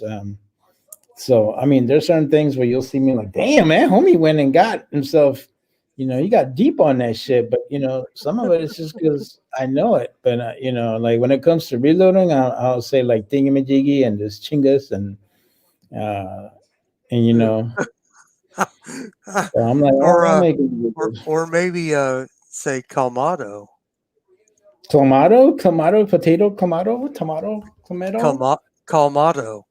Clamato. Oh my god. Let's go with the Clamato, man. Put some freaking beer on it. We are good to go. We're gonna have a bloody merry time. Man. Yeah. Yeah, no, I totally get what you're talking about. Yeah. No, And like Muscovina says we learn from failure. You damn right we do. I made a lot of boo-boos. I yeah, could yeah. Oh hell, I got a bucket here, buddy. I can tell you that. mm-hmm. I was so so here's the new journey. Oh And what? What's the journey? so I'm reloading 270 with cast bullets. And I go, how am I gonna fit these projectiles into the cartridge? And Mm-hmm. I went, okay, I have the Lee Universal case flare tool, which I Mm-hmm. use which I use an NOE plug-in, by the way, for 9mm. And I went, yeah, this will work. And I went, oh, how the hell are you going to meter this? Because there's no meter in it. It's literally by hand pressure. Unless somebody knows something that I don't, because I've never used this tool for this, for a rifle cartridge. So yeah, I'm not the rifle guy, man. You need to talk to like JH or Uncle Jim. I just want to flare Hello, that. Uncle Jim. Let me teach you about rifling, reloading. Yeah. And the funny thing about it is that I just use that die to tension my necks. I don't full size my necks. So there's another problem. And what it does is it doesn't full size your necks. It just does the neck tension. Yeah, Uncle Jim is getting killed by cat farts. Hello, it's Uncle Jim. The stupid cat is killing me with his flatulence. Hey. What the hell is wrong with this cat? Oh my God. What is wrong with Uncle Jim? We need to stop buying 99-cent fucking. You need a Browning high power, man. Or stop buying that cat food from the freaking pawn shop or whatever the hell you call it. Get the Browning high power. Yeah. Ooh, with the what was it, unique? 3.5 of unique. 1.095. Which probably wouldn't work in the CZ, by the way. But that's another story. Yeah, I know the CZ is that's a very picky fucking gun, man, when it comes to short. It's short. That is the master to teach you how to reload. No, I mean, and Uncle Jim knows that. I learned from it, but I was like, man, this fucking gun's a pain in the ass. Yeah. You know? But I learned. They're a good gun. It's a great gun. I love the way it shoots, but man, it took me a while to get that freaking that ammo dialed in. But good thing I got a SIG. That bitch will shoot anything, so it's all good. Is the SIG longer? I don't know. I don't have one. Yeah. But yeah, I really like the CZ. And I'll tell you what, I shot one of those what was it? CZ Orange or something when they had the demo days. They had a demo days at our range. So what happens here is they bring all these firearms out and they have a demo and people buy tickets. They buy like $20 worth of tickets and you can get, I forget what it is, 1 ticket for a pistol and 3 for, or it's like 5 to shoot the 50 MBG. To put it in perspective. You talking about BMG? Yeah. Okay. So you buy tickets and that's how it works. But so you buy tickets, you can shoot the motherfucker or what? Yeah. What, the Barrett? Yeah. Oh. Well, I'm glad I didn't pay for that shit. Right. Uncle Sam let me shoot it all the time. But you go into there and you buy your tickets and you get X amount of shots or whatever. I forget what it is. You get 10 shots for a 22, you get 3 shots for a 9, or let's say something like that. Do you get what I'm saying? Mm-hmm. But so that's really cool. And I'm like, my nephew, he goes, well, how much is it going to cost me? I said, how much is it going to cost you for something you're never going to ever shoot in your life? Yeah. Right? I mean, unless you're in Arizona and you can fucking shoot the 50 BMG all the damn time. You know, right. You got all that weather you can go shoot. I mean, yeah. Well, I'm just saying you don't own the gun. Yeah, and I mean, there's in some states, even some free states, they give you a hard time about buying a 50 BMG rifle. Sure. I mean, seriously, man. I can tell you from experience, the 50 cal can go a long fucking way. It's one of those rounds that it's like we call it the Yeah. AT&T because it's fucking reach out and touch someone with that bitch. Because I know I'm not lying to you. I fucked some shit No, up with no, 50 cal, no, bro. I'll no. tell you that much. I love my M2 Brownie. That was this Hey, shit. hey, what about the cow, man? Hey man, that was the M1, bro. And you know, my thing is, I was going through the motherfucker walked up where the fucking moving target comes up. I thought it was a moving target, and mind you, this shit is at fucking 2,600 meters, you know. And I shot the motherfucker. So I mean, don't hate, you know, I'm not hating you, brother. I just, because I think it's just a that normal motherfucker thing. was dead meat at 2,600 meters. I'm like, that's what I'm talking about. That's I think pimp it's a dad. normal thing that we need to bring it up. Oh yeah, I love telling that story because people always get a kick out of it. The first Yeah, I time mean, I heard that, I was like, oh "What yeah, dude. the?" Oh yeah, fucking M1 tank is a badass fucking piece of machinery, bro. I'm telling you, man, that 120 millimeter do some damage, bro. I mean, my platoon sergeant when I was there, he actually was in Desert Storm, and he was telling me how like the T-72 tanks would get behind these big berms of sand, right? To use that as cover. And he said that they shot him through the berm and they went through the other side and hit the T-72. I'm like, holy shit. Really? Yeah, the M1, their main gun is lethal, bro. I mean, the Sable round is it's a lethal round, man. It'll penetrate through fucking sand, through anything. It's an amazing round. Wow. Mm-hmm. You Yeah. know, okay, so I don't know if you want to really talk about this, but I Mm-hmm. watched that movie about the tank gunners in World War II. What Mm-hmm. the hell was the name of that movie? I have no idea. Um, Are you talking about Fury? yes. Okay. So what is it about Fury that you want to know? No, I mean, okay, so that's World War II. Yeah. I realize there's like a whole difference there. How realistic do you think that really was? That was a very realistic actually whoever the advisor was, because they have military advisors that do all these movies, and Hmm. that scene was very legit. And I'm going to tell you the reason why. Because the only way that you can beat one of those Tiger or Panzer fucking tanks was to hit it from the ass. Because all up in the front, it has so much fucking armor that it will be really, really hard. There was only two ways you could kill those tanks. One, if a fucking plane hit it from top, because most tanks are not, they don't really have a lot of armor on top of the roof, and they don't have a lot of armor in the back where the engine's at.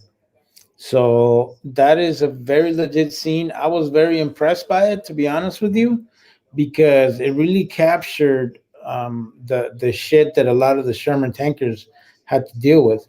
Because we're talking about a tank that has I think it was like a 68 or 70 millimeter round versus the Panzer who had like I think like a 90 millimeter round, you know. So I mean, whenever a Panzer or a Tiger would hit a Sherman, it would destroy it, because even the Sherman was not built on armor like those tanks were. They were built on speed and number of fucking of tanks that could be used against one tank. The Uh-huh. way the way that that tank was designed is that it was designed for speed, and it was designed to pretty much cripple the Panzer and the Tiger tanks by having two or three coming at it, and it doesn't know how to deal with it. I was the first time I saw that movie, I was very captivated by it, and I went, okay, so there's a lot of Hollywood shit here, but you know what? Yeah, the story was real. I No, mean, it was very real, um, and one thing that I did like is actually I had a Sherman tank in front of my barracks. So every time I would look at that tank, I would go in there and I would look at it, and I would look at, my thing is I was thinking like how the fuck did these guys fought this shit in World War II in this fucking tank? Because it's not very big, and mhm. it's very tall, which sometimes it's not a good thing for a tank. You want to be as low to the ground as you can be, and you want to be quiet. And this thing was not quiet. It was a loud fucking. Um, it was very loud, and but one thing I did love about the Sherman tank is that it had so many configurations. Like it was not just a tank; it was also used to recover other tanks. It had a flamethrower. They had an engineering tank that would throw a Miklet type of device. Basically, what it is it throws a charge, right?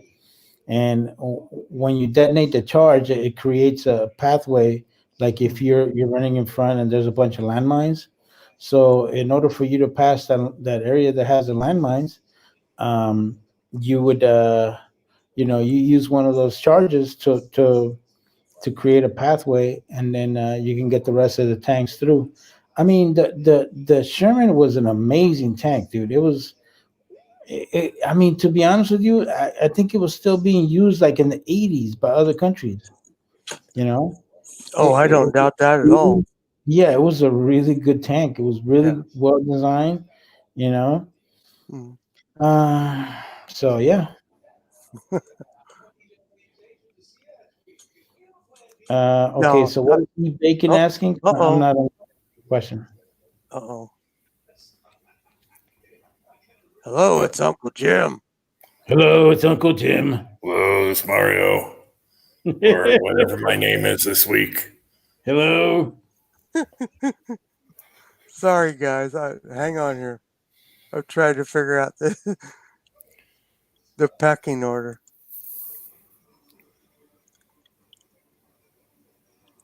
There we go. Hello, it's Uncle Jim. I'm here to give Mario some shit. Hello, this Mario, Uncle alias Smith and Jones. Uncle High Hey, how Power. old is it over there, man? It's Uncle High Power. Uncle High Power.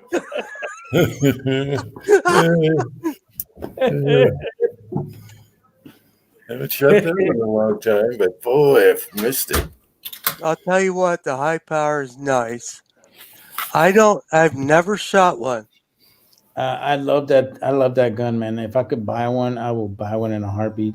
Yeah, they usually come with a heavy trigger, but once you get that done, oh baby. Oh baby. Yeah. Okay, so what was the question that Eat Bacon asked in regards to the M1 tank? What's the next line after the M1 Abrams? Like, are you Here we talking about go. what tank? Oh What's no, the Army thinking about no. buying next time? Is that what you're asking? Here we go. Is that it? Yeah, I don't understand that question. What's their newest tank, or what came Oh, after what the Army is thinking about producing after the M1 tank is done? I don't know if that's what they're asking. Man, the audio is awesome here. Yeah. It's more gooder. It's more gooder. Yes. Sorry, guys.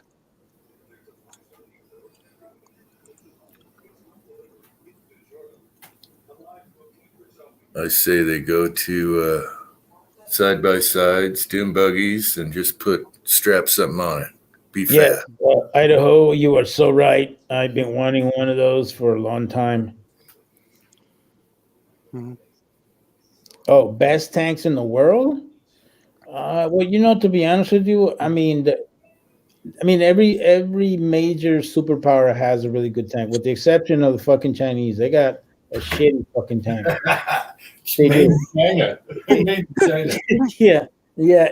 Well, the Chinese have this Type fucking 95 or some shit like that. It's called. It's basically a Type 90 Russian lookalike tank. They both suck. They're not this fast. Their firing mechanisms are not as accurate. They really can't shoot on the run like the M1 can. Their armor package sucks.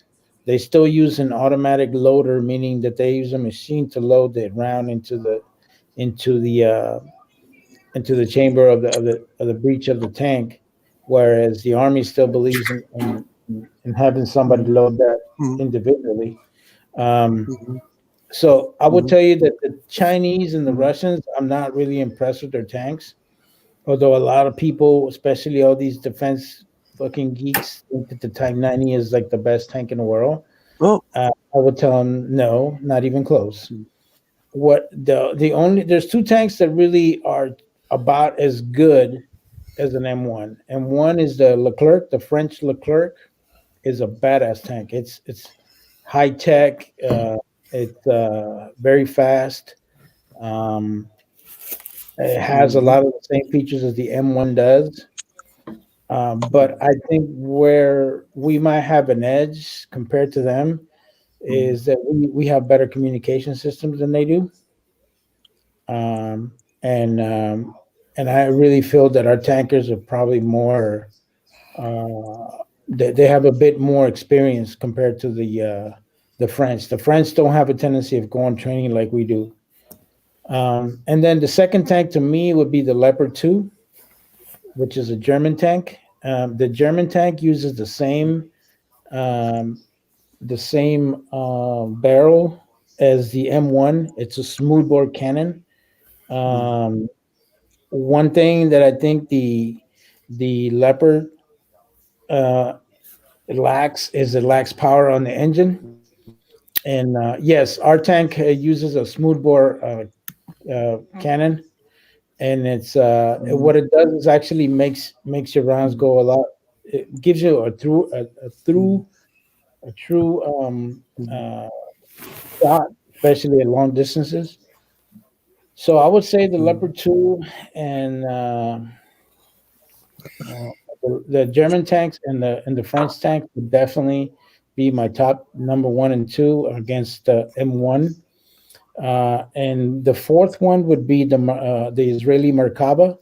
The Israeli Merkaba is they've had different um, generations over the years, Mhm. and they continue to improve their tanks. Mhm. It's really the only tank Mhm. in the world that is actually able to load troops in the back, which is fucking weird.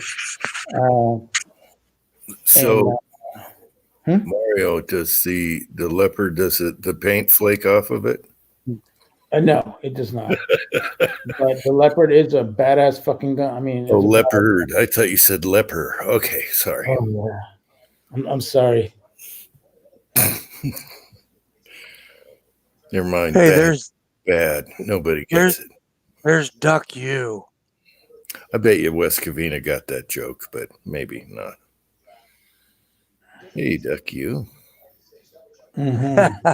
Yeah, I mean, and the Canadians use the Leopard too. They use the same tank that the Germans use. So, yeah, like I was saying, the Leopard 2, the biggest problem that they have is that their engine is not as potent. It cannot go 40 Mhm. miles an hour like the M1 can. And although they say it can, but I've seen the Leopard 2 and it sucks on hills. It can't do hills for shit. And that's where the M1 uh, has a bigger advantage of it. What Another is thing. that? What is that? Like a speed ratio kind of thing? No, no. What happened is that they're able to get in because the thing about it is all about speed, right? And Uh-huh. with the tank, and I think one thing that lacks with the Leopard one is it uses a diesel engine, and they are fucking loud, so they're not very tactical. Like you can hear them a mile away. Whereas the M1 uses a jet engine, so most of the time, unless you're like Oh, really close to it, you they're can't hear using it. they're using a turbine. Yeah, it's a jet engine. Yeah, Yeah, yeah. and Okay. it's actually a it's actually you're right. Dead Yeah. horse is but I think that's the biggest advantage what the M1 has. The M1 is really the only tank in the world that uses a jet turbine engine, while everybody else uses a diesel engine. Hmm. Right. But the thing about it is that, they're very expensive. M1 is a Sure. very fucking Sure. expensive tank. That's the reason why the Marine Corps got rid of it, because to them it is a very costly fucking piece of equipment. Like they suck up fucking fuel like nobody's business. You had to put in so many hours of fucking maintenance every time you use it. Mhm. Um, I mean, for as much fun as you have in a tank, you have double the amount of maintenance. Just like those that are using, the jets and stuff like that. Those crew chiefs, they're constantly working on those planes because, for every hour of operation, it needs double the amount of maintenance. Mhm. So that's the only thing that sucks about a tank. Sure. Okay, it's chili forbidden inside a tank. Is it what? Eating chili is it forbidden inside a tank? Eating chili? Yes. Oh yeah, because you're gonna bust ass. Yeah, yeah. We don't. You cannot eat fucking boiled eggs. You cannot have fucking chili. Boiled eggs. You cannot fucking have. Boiled eggs. You Bad for cannot you. have Vienna sausages because some motherfuckers got like the rottenness comes out of their ass, and it's like no. Because I'm Yeah. gonna tell you something, when you bust No. ass in a No. tank, No everybody's deviled eggs. no. You cannot have devil eggs. You can't have none of that bullshit. What about powdered eggs? Do they stink? Yeah, I'll bet they do. Yeah, they do, bro. Well,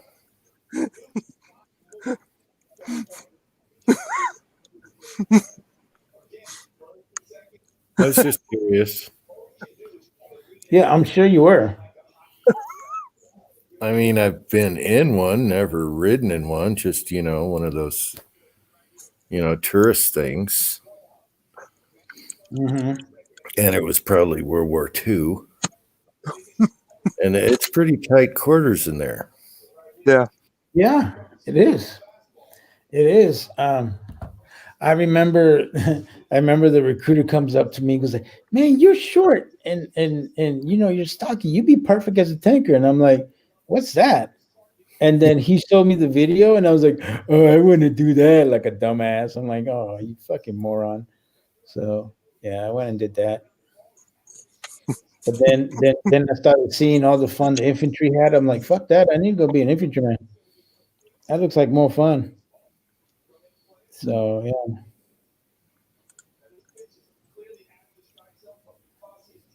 Yeah, they did. No, they do not They have can't beat. MRE. But I'm gonna tell you something, man. Those MRE farts are fucking nasty, man.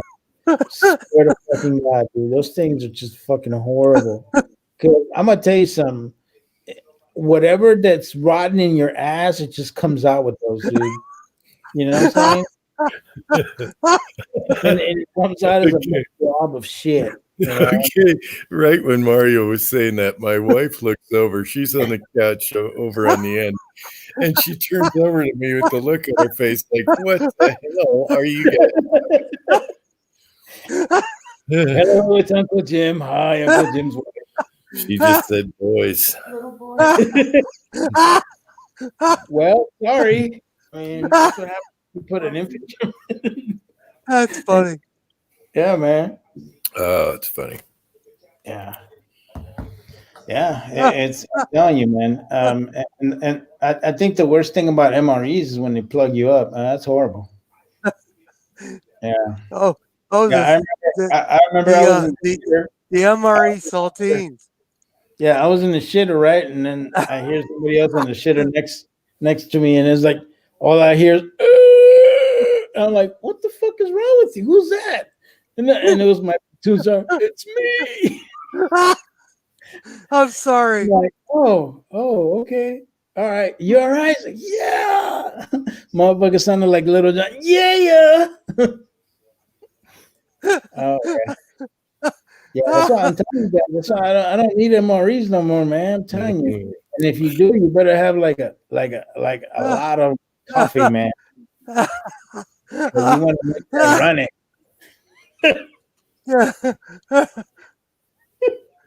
I'm telling you, every civilian I know, they're like, "Oh my god, MREs are the greatest thing." No, not. No. I tell you, experience. Those shits are not the greatest things in the world. I saw the greatest drink off, or what was it? It wasn't the drink off. It was the MRE challenge. Oh, that was just a cracker challenge, bro. And they had put Daniel in as one of the other guys, and I'm thinking, you know what? He's a veteran just like I am. Do I really want to send him these nasty ass crackers? I'm like, I'm not gonna send him. And of course, he was very appreciative because he knows the struggle. So yeah, man, MREs are not the greatest thing in the world, guys. I mean, they are good. They are calories. I'm just thinking about Uncle Jim's wife going like, "Good Lord, what is this guy talking about?" She didn't say anything. She just looked over with that look on her face.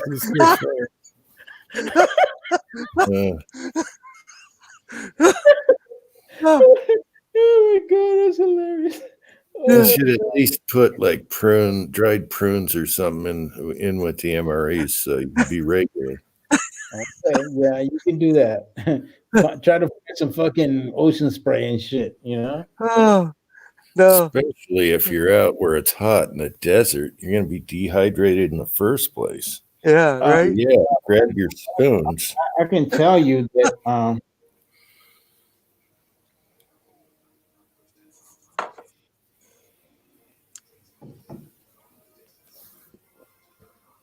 Uh-oh. We lose Mario? No, I'm here. Yeah, I think we're all right.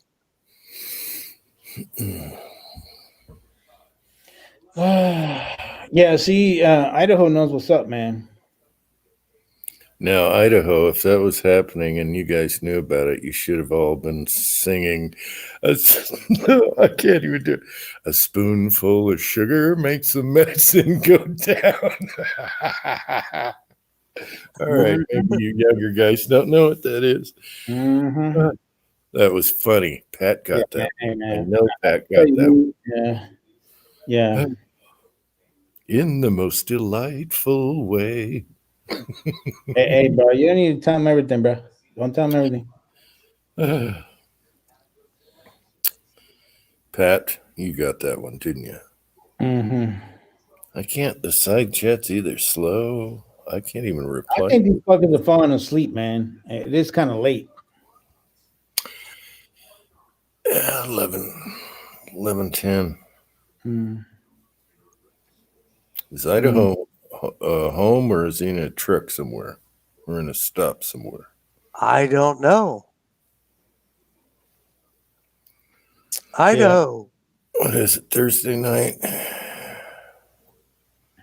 Yeah, I do, but we being did I ever tell you guys the story about the Saudis almost shot themselves? We were in Fort Hood, right? And we're training the Saudis because these fuckers decided to get M1 tanks, right? And we're training them. Oh, no. No, hear me out. And for Dead Horse knows exactly what I'm talking about. All the tank ranges have have two lanes, right? One on the far right, one on the far left, right? And you know, everybody takes turns, right? Because they go a certain part of there's like 3 or 4 parts of the range where you stop and then you wait for your next engagement, right? Well, to make a long story short, we had the tank that was on the right, and he was supposed to, you know, look at his uh, TRPs, which is terrain range points or sectors of fire, right? And the sector of fires are usually, you know, like from 3 o'clock to 3 o'clock to like 9 o'clock, right? Or 10 o'clock, depending on the range. Well, I don't know if this Saudi never looked at a fucking watch in his life or whatever. But to make a long story short, this dude starts going down the range, the starts going down and starts his engagement, right? And all of a sudden you see him scanning, and then all of a sudden I see him and he's scanning over to his left, and he keeps scanning to his left, and I'm like, okay, because I know the safety's in the tank, and I know that he could fucking probably tell him, hey, you're going too far. All of a sudden I hear this asshole on the radio, identified tank, and he's fucking he's got the fucking thing on the other tank on the other side of the range, and we had to like cease fire. And oh man, I told the safety, you need to get your ass in that fucking tank and get that fucking gunner off the tank because he's a dumbass. So this guy was about to go shoot his own fucking guy. Mind you, this guy has live rounds in the fucking breach. Wow. Yeah, the Saudis are dumb fucks, bro. I can tell you that much. Yeah, but they didn't shoot no cow like I did. You know, I'm badass like that. So bad.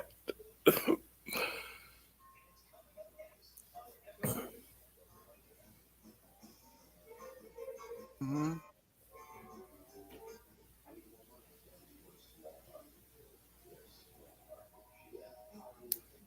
The state stuff. Fun. Anything with lawyers. Mm-hmm. Yeah, but being a tanker is cool, man. You know, I did the Dukes of Hazzard once on the Dukes of Hazzard jump on the M1. That was fucking awesome.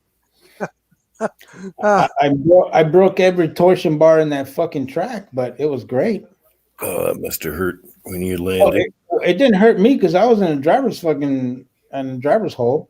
It hurt a little bit, but I know the guys on top were fucking hurting because, you know, we were coming down on Fort Hood, right? And then there's this where you kind of go in an uphill, and then you're coming down on the downhill, and there's a creek that's by there. It's called Cowhouse Creek. And we were talking about, you know, like TV shows from the 80s, and somebody mentioned the Dukes of Hazzard, and I'm like, oh man, you know, I love Dukes of Hazzard, this and that or whatever. And then we all started singing the theme song, and all of a sudden my tank commander goes, I bet you don't got the balls to jump that fucking hill right now because we're coming downhill, and then there's a little in between hill, right? And it kind of flattens out and then it goes down again. So he's like, I bet you don't got the balls to jump. And I'm like, bet, you know, that's all I said. And I just fucking floored it. And I'm also going like 40 miles an hour on a fucking M1 tank, 68-ton tank. And then all of a sudden I hit that fucking thing, go, yeehaw!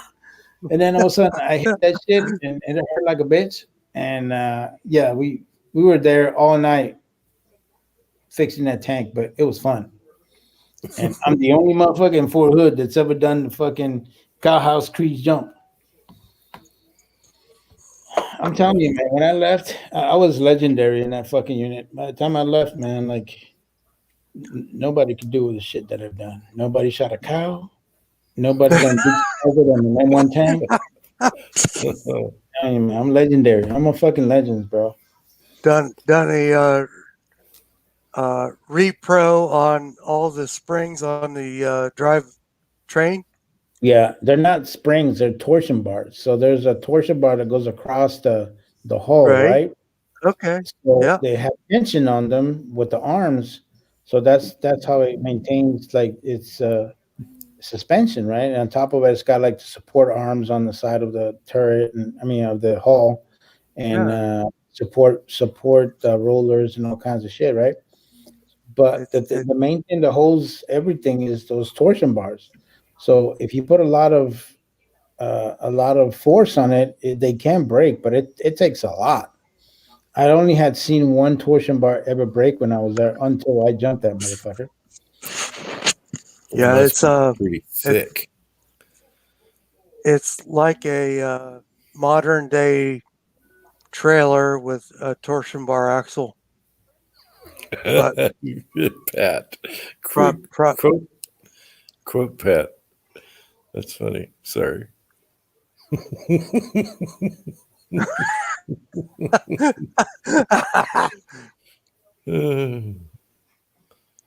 That's good stuff.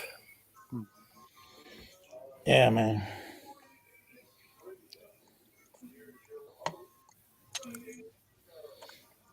No, but I was called the Moo Killer. Here comes the Moo Killer.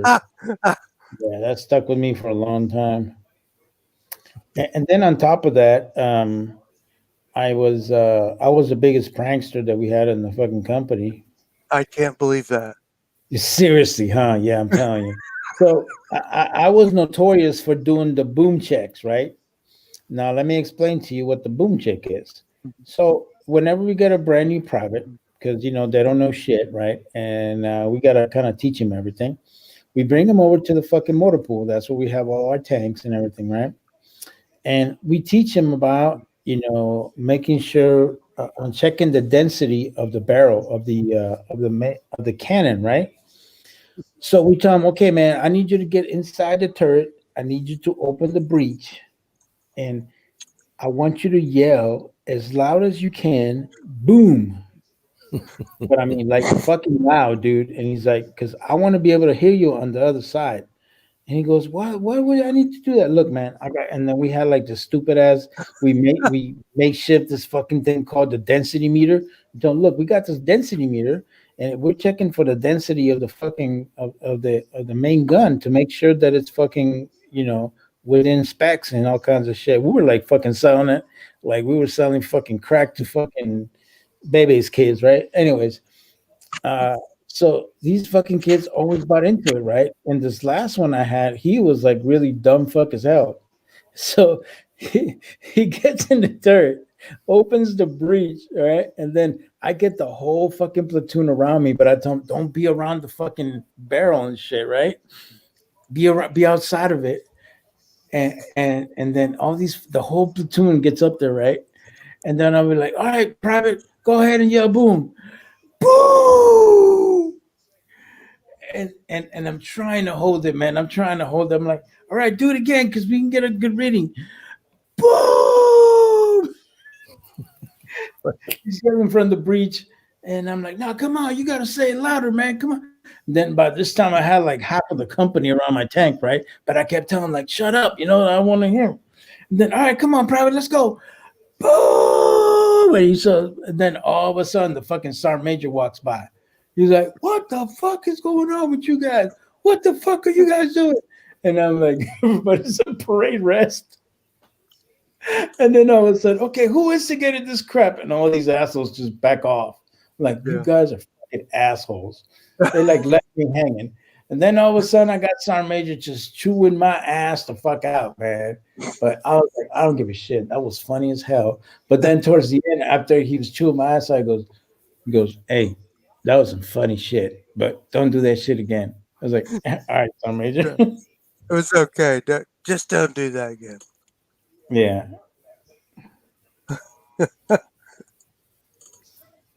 No, I get it, man. No, I like a major like casting fail on a 223 bullet, and that's what started this whole thing. Casting on a 223 bullet? Just buy the fucking ammo, man. Just buy the bullet. No, I'm sorry, 270, which is practically the same thing. Mm-hmm. Nah, man. For 223, just buy the fucking round, man. You're gonna get much better performance. I know that's what everybody says, That shit. Mm-mm. but so I got the stuff to do this for 270 Winchester, Mm-hmm. and I've been shooting reduced load with a H4895, and it works pretty good. And so I decided I was going to, because I had the ability to cast for it, I would cast and do this. And man, I get the mold and I'm casting, and it's like all wonky in the middle of it. It doesn't like hold diameter in the middle. And that was the whole. Uncle Jim will probably tell you how to do it. Yeah, that's what I'm looking. What weight is the bullets? It's probably your mold's not hot enough, but what weight is the bullets? 135. It's a 277 135. And so what happens is that I get the diameter on the base, but not in the center driving bands. Yeah. And so they're a little small. Hmm. And that was kind of the whole idea of what was going on here originally, but not that it matters. Whose mold is it? It's a Lee aluminum mold. Okay, so it's got a little smaller amount of aluminum around it, but yeah, you probably have to, as long as your lead's up to temp, you probably have to get the mold a little hotter when you got smaller cavities, because the bullets aren't heating up the mold as much as like a big bullet would. Right, and that's kind of what I'm finding. Get it going. You got to get it going, and then don't lollygag and stay in the lane. Don't lollygag. Yeah, once you're in the lane, you just keep going. Yeah, you don't stop. You don't pee. Just hook a hose to a bottle. I mean, just keep going. Yeah, that's right. That's right. Oh! I've been having problems lately too. I like this. Okay. I like this. West Covina. I like this idea. Buffalo. Dude, you got a fucking wall of fucking powder. Like, what do you need more? You know, wall of fucking powder, bro. Unique or Shooter's World? Is he asking the question which to get? Or just get it all? Yeah, I've heard Unique from James Pollard. And James is probably still here. No, I don't have Unique, and I can't find any.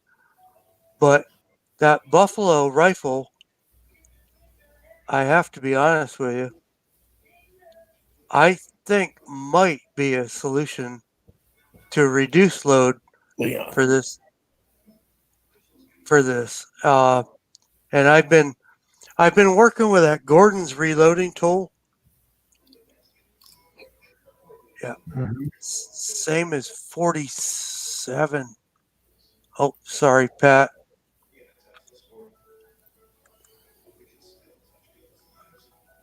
47, 44, 57, 44. I got to be honest with you. James likes the Unique.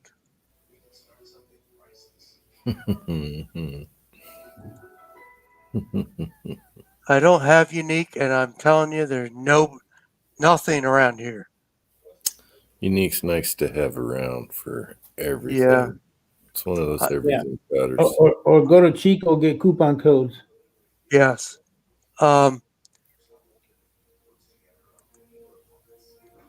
Yeah, I get the whole Unique thing, and I've started with 48.95, and James, I think you saw that. It worked pretty good, I think it worked really good. But, man, I don't think I'm going to find that anytime soon. But the reason for the reduced is what? You're not Uh, competing with it, are you? no, exactly. I don't need that 270 buck. I mean, I have 4350. I could load that shit all day long, but I go to the range. I like to shoot paper, and I'd just as soon do 50 rounds, not 10 or 20. Yeah, that's Idaho's reminding you. West Covina was telling you it's in stock. So you got $15 hazmat. Right, right. Right now, they're not offering free shipping on anything, but they do it every No, they were. If it was every over couple 49. days. Every couple days they do it. They do it. I mean, like every other week they do it. They're like, "Oh, free shipping is back." I'm like, "All right, well, thank you." I know they had some Blemish magazines, and it's like, oh, boom, I'm on it. And then I look up there, and it's like, oh, they're not doing free shipping today. And I went, son of a bitch, I ain't doing it. Okay. I never pay shipping ever. Yeah, nobody should, man. But you know, No. it is what it is. No, we Yeah. already have to pay tax. It's bad enough. Yeah. Yeah. Oh yeah. If anybody can tell you about paying taxes, me shit. Online tax was the worst ever, but I understand why they do it. So you shop local. Yeah, I get it. Yeah, I agree. But it's Yeah. hard All getting right, used all right, to it. fellas. I'm gonna get the hell out of here, man. But it was great talking to you guys. K24, it's always a good one, bro. And Uncle Jim, hello. Okay, Mario, alias Mar- Smith and Jones. Mario. All right. Alias Smith and Jones. Yeah, I better leave before I gross your wife even further. No, she's going to bed. She's gonna. I know, me too. Yeah, All she right, can fellas. take it. But you guys take care of yourselves. Always good talking to you guys. So I'll catch you guys when I can. Yeah, All right, Mario. have a good one. Have a good night. Thanks for coming on, buddy. All right, good night, Mario. Yeah, it's Well, I'm glad you got his channel back. I guess it's working. It's under Mario, wasn't Well, I think he's Battle Beam now. right, and I sent the address, but he got I it. guess I can delete that video where it says he's got a new channel. Well, I think it's still there, but I haven't looked today. Yeah, I should ask him about that. But, Yeah. Mm-hmm. No, I know James likes Unique for that stuff. I don't have Unique. Well, And you know, the 48.95 works really good for what I'm doing, but we'll see what it does with the cast bullet. Oh, he just said it says out of stock now. Mm-hmm. Yeah, shipping Canada is really expensive, isn't it? As far as shipping and It could be.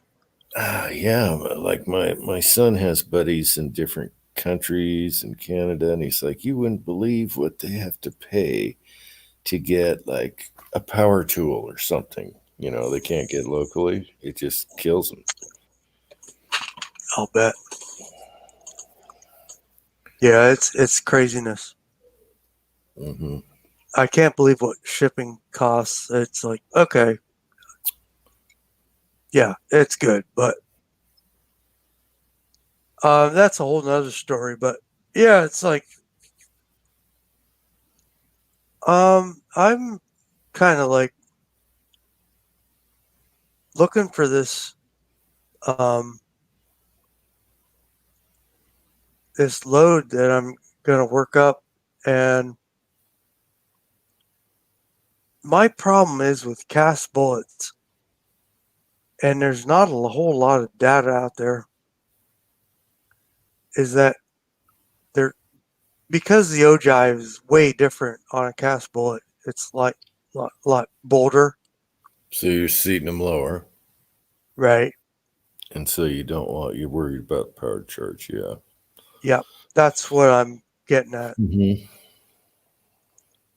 I'm at like what was it? 1.09, 1.195, I think it was. Mm. Yeah, they're here.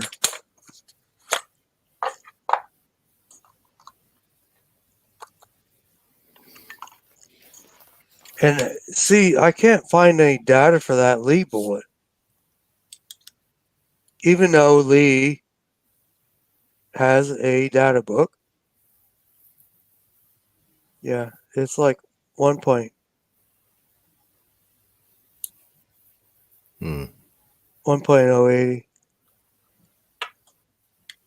which is kind of in line with what Lyman's data is, but it's a completely different bullet. And I shoved in what's that? A lot of times what you can do is take the same weight jacketed bullet that doesn't have the O-jack problem and see where that seats on like say it's in a Hornady manual, their bullet in the manual, overall length, then you know how much space between there and the powder, and then figure out the difference with the one you're using. Where the base of the bullet, since they weigh the same, the base of the bullet is right. In that case, that's how I estimate stuff when I'm goofing around with loads. I've actually downloaded this Gordon's reloading tool, and I'm not sure how accurate this is. Mm. And the bullet's in there. Yeah, if you have someone with quick loads, ask them. It's like that. Yeah, but ask them too to compare them. Right. But I wouldn't go just off of that. No. Right. No, with I do. Broke loader can probably do that. Yeah, with rifle rounds, that's when it's trickier than pistol rounds. Pistol, you can get away with a lot of stuff. Well, I know with the 4895, I'm already on the light side. Mm. And you can get away with it. But a lot of these other powders, I wouldn't do that.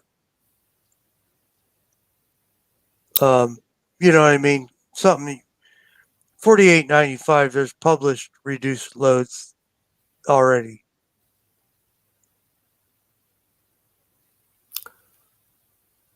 Yeah. And it's a bolt gun, right? So. Yeah. Mm-hmm. Yeah. It's a lot easier than a semi.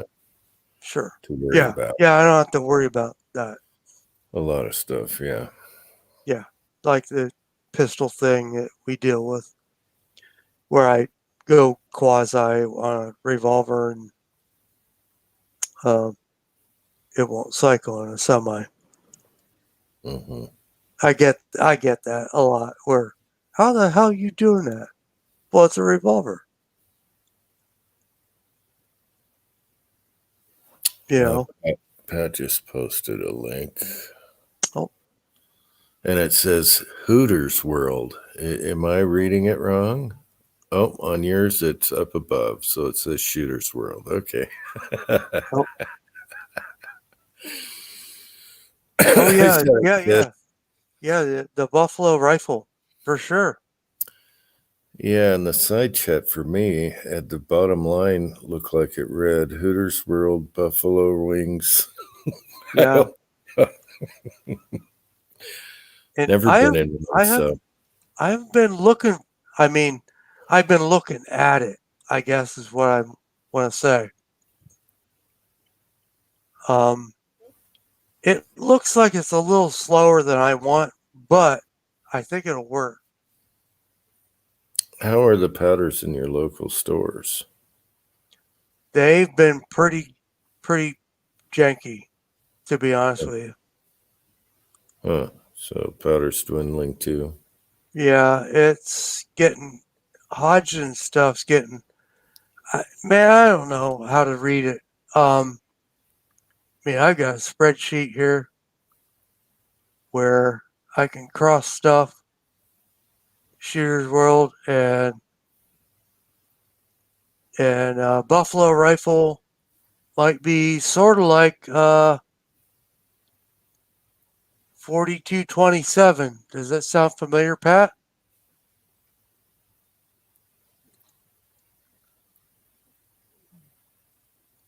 Hooter. Buffalo wings. Yeah.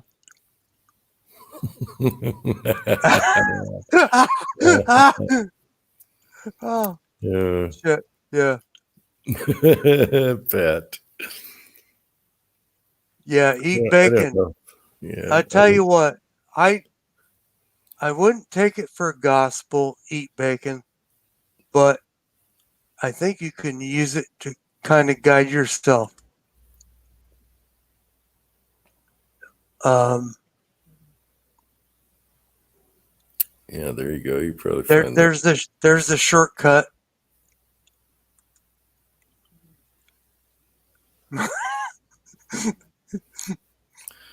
I swear that's what it looks like if you look at his upper post there, right at the bottom there on the right. If you're browsing through real quick. Yeah. Buffalo wings. Yep. Yeah. The Buffalo Rifle is, let me see if I can. Buffalo Rifle is probably, man, I don't want to. Yeah, it's like a equivalent of a 4227. In what I'm finding, anyway. Yeah. Okay. So let me look at that, Pat. Hard smack on a mission. That's interesting. So Idaho, he built you a 280. Mm-hmm. And how do you like it? Mm-hmm.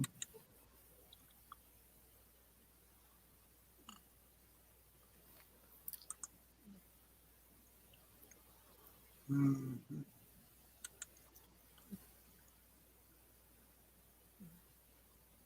See, here's another thing. Schmidt beer and a Reuben sandwich. Why am I reading between the lines here tonight? Mm-hmm.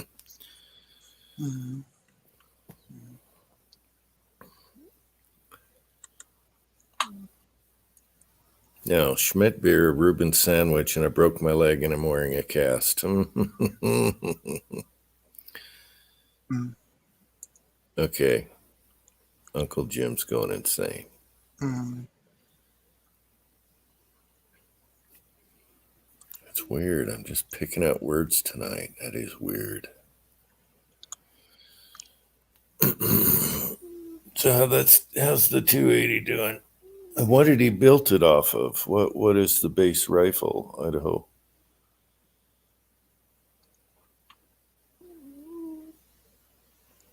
Mm-hmm.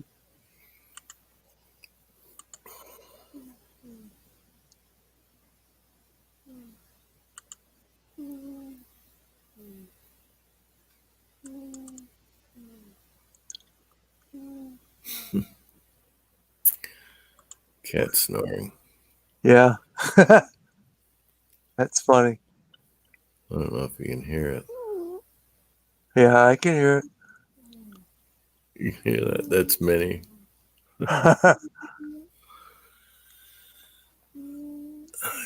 Yeah, there's definitely an initial kick with that buffalo.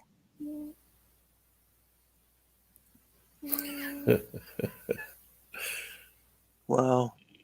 I'm Pat. Yeah. I'm looking at it here in the reloading tool. I didn't know that, Idaho. Okay. All right, that explains the real estate and stuff going on. Okay. Sorry to hear that.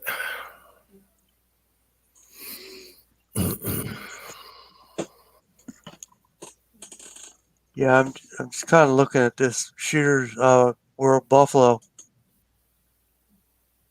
Yeah, it's so I'm looking at a target of like 1900 with cast. Does that sound like about right, you guys? Yeah, I couldn't tell you. yeah. So it's a little over 2,000 feet per second with 23 grains. Okay, so yeah, I'm thinking that Buffalo might do it. Sorry, I just came back to you guys. I was in another planet there. Okay, Idaho, 700. And they were in live chats.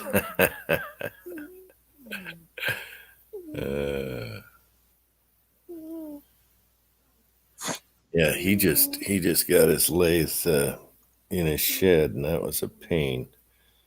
It's Yeah. very heavy. He rented a forklift, it couldn't lift it, and everything. And finally, he had to do it Egyptian style with his son. Oh, Kenny? Mm-hmm. Yeah. Yeah, so he got that in. Must be nice having a lathe and a shed. Yeah. Wow. You got a sleepy kitty there. Yeah, she's, I don't know. They're just chilling. It's only like 5 degrees outside. What's the weather like out here? Oh, you guys are cold there, huh? Ah, yeah, colder than a witch. Let's see. Oh, it's not bad right now. It's 19 degrees. Okay, the cold's over. Low of 12 tomorrow. Okay, that's good. Nice. Not bad, but it's sunny. All right, Bacon. Yeah. Thanks for hanging with us, buddy. This is an impromptu chat. We got special guest Burn Me Once. Okay, Bacon. Have a good one. Saturday is going to be a Christmas one, so people get a Christmas hat or something, wrapping paper, do something. Oh, do something. Christmas is good. It's like Halloween. You got to do Christmas. So we'll have 2 of them before Christmas, and then one's going to be a couple days after, so that won't count. So That's cool. Yeah. I got my Rudolph nose. You saw it in the video. Look out.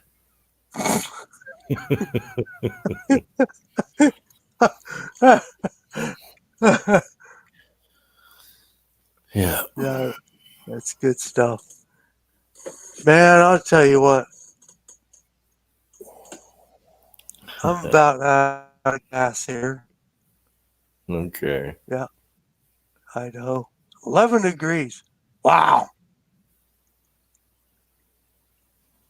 You're Yeah, that's what we're getting. Yeah. really? At night. Yeah. Yeah, not here. It was 5 and 6, and I was like, oh, I go out in the garage, and I was like, oh, I'll come right back in. It was bad. No, we've been about basically 30s here in central PA. So, Yeah, daytime's fine. It's sunny, but well, they forecasted 45 degrees, but I went down the road today. It's like 30.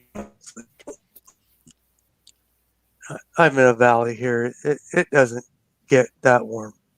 ooh, we're So- getting up to the 50s this week. Yeah, baby. Sorry. No snow though. We Pat. need the snow. We need the snowpack. Mm. So it better to start snowing around Christmas time in January and February. We better get a lot. Yeah, it's right now it's good because the UPS drivers can come up here for Christmas stuff. Yeah, exactly. Yeah. I better check on topping off the propane too. Yeah, so they come all the way up to the house? Mm-hmm. Yep. Okay, good. Unless they're an idiot driver and then some neighbor gets it. Well, So, you never. Yeah, when it's if it's FedEx, somebody else gets it. well, FedEx was the good one where if it's snowing and stuff, he would text us and say, I left it at the gate, or I'm going to be there in about a half hour. Really? Yeah, and then I'll say, I'll either meet you down there or leave it at the gate. Okay. Yeah. I had a big old MIG package once from MIG. It was this big box. I don't know if it was his ham or what. No, it wasn't the ham. It's a huge box and it was sticking right on the post of the gate. It was there all night in the snow. And I'm plowing. I'm like, what the hell is that? And it was all, the box was wet. The inside was fine. Whatever it was. Right. Can't remember. Yeah. It was funny, but he didn't text me. That was UPS. So, UPS is our problem child around here because they changed oh, drivers. really? Yeah, they changed the drivers, and then they don't know where the hell. You got to know these little windy areas. That's true. My It's father not a was a GPS my thing. father was a UPS driver for 25 years, and he had a clipboard with notes about all the people on his route. Yeah. And because it is just exactly what you're saying. Yeah, if they just keep the same drivers on the same routes, then they'd know. Well, and when he went on vacation, this is what would happen. He'd go on vacation, and they didn't know what he knew. Yeah. And yeah, he had this clipboard. I think I still have one here to this day, from his old stuff.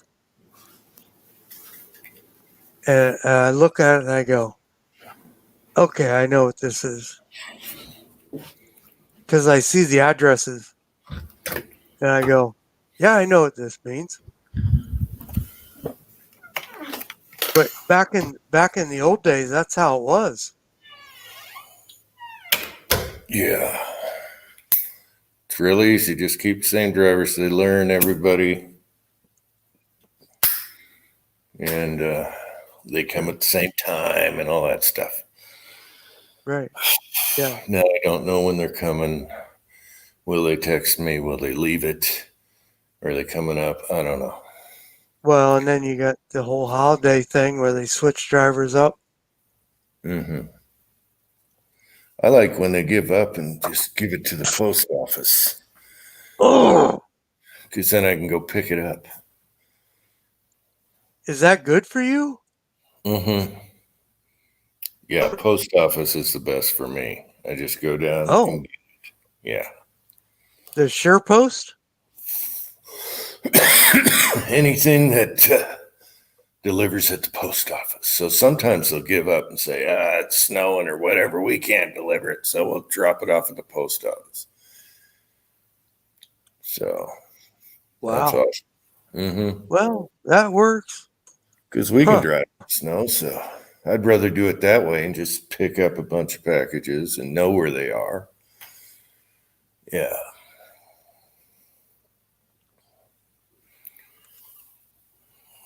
Zippo. What's this? What? 72 degrees. Oh, someone here is Zippo. Let's see, which one is this? This is the original. Nope, this is Jerry 2, if MCK is still here. Jerry 2. This is the first time I found both Jerrys together in a week. It had them together for a week. One or the other, I lose somewhere. And so I'm like, where's Jerry? And where's Jerry 2? So yeah, this Jerry 2, I got it from MCK. Mhm. Jerry 2 is awesome. Jerry 1, the original, has fallen off of the balcony on the cement a few times. He's a little worse for wear, but you gotta love Zippos. They'll guarantee them. They'll rebuild them for free. Yeah, made in Bradford. Yeah. Bradford, PA.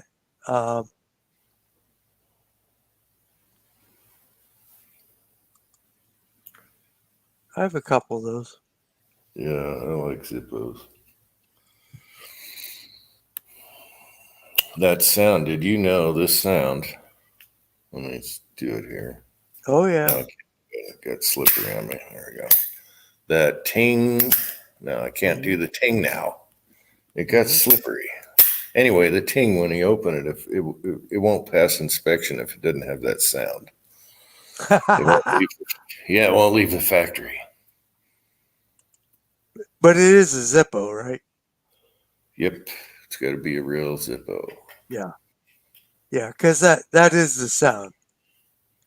Yeah. Absolutely. Mm-hmm. Yeah. Yeah, you know, Zippo teamed up with, what do I want to say? Case Knives. I want to say it is. Was I it don't Kate? know. Case Knives. I don't Yeah. know if you know what I mean. I think my son said something about that. Yeah. I think so. Yeah. Yeah, I think it's a real thing. Case, a lot of their stuff is, what are they? Chrome vanadium or whatever they call it. They make nice pocket knives. Yeah. Yes. Mm-hmm. Mm-hmm. Mm-hmm. Yep. They Yeah, do. it's chrome vanadium, but man, you gotta watch it. You gotta oil it. So yeah, if you scratch or anything, it's not a stainless. Like I think we kind of talked about that Kershaw stainless thing. Yeah, I've carried a Kershaw leak forever. Yeah. And I beat the snot out of it. I even cut little cable with it before Yeah. at the grocery store, helping the lady, just take the tag off here. And then I find out it's cable. I'm like, oh crap. And the thing is sharp as hell. Mm-hmm. And I beat it, dropped it. It's on my jeans. Well, when I wear jeans every day. So it's always there. My jeans have a wear spot where it sits in my pocket there. I'm sure. Yeah, It's got Kershaw makes it a nice knife. Yeah. And the case knife is the traditional, like folder. Yeah, but they make some really beautiful ones. Yeah. Yes, exactly. But you've got to watch because if you don't keep them oiled, they'll rust on you.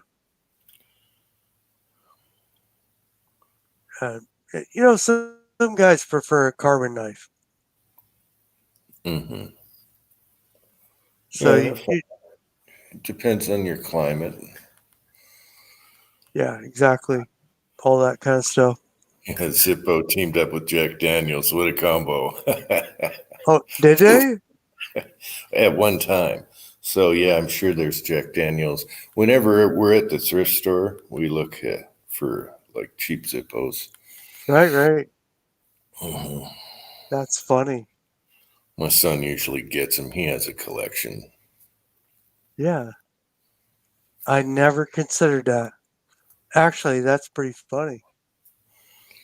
Oh, you can buy them where they're not like working or anything and just send them. That's bad to do, but you can send them and have them rebuild it, send it back to you.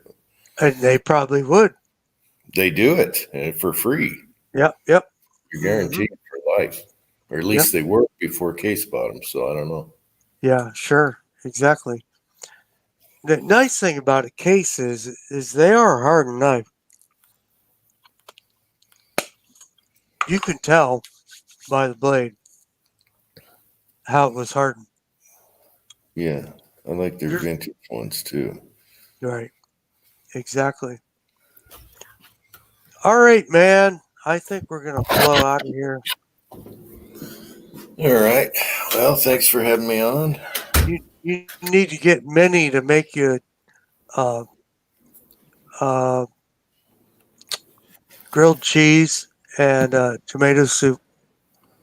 we had we had hamburgers tonight with everything on them. Yeah, All right. that was good. Yeah. No, that's great. Thanks all you guys for coming out. Uncle Jim, thank you. It's good to see the side chat. Miss Yes, you guys. it is. We had a good turnout here tonight. We're getting late, but we're gonna entertain the West Coast here a little bit, and it worked out good. Yep. Where's your sidekick, PPC? I think he's in bed.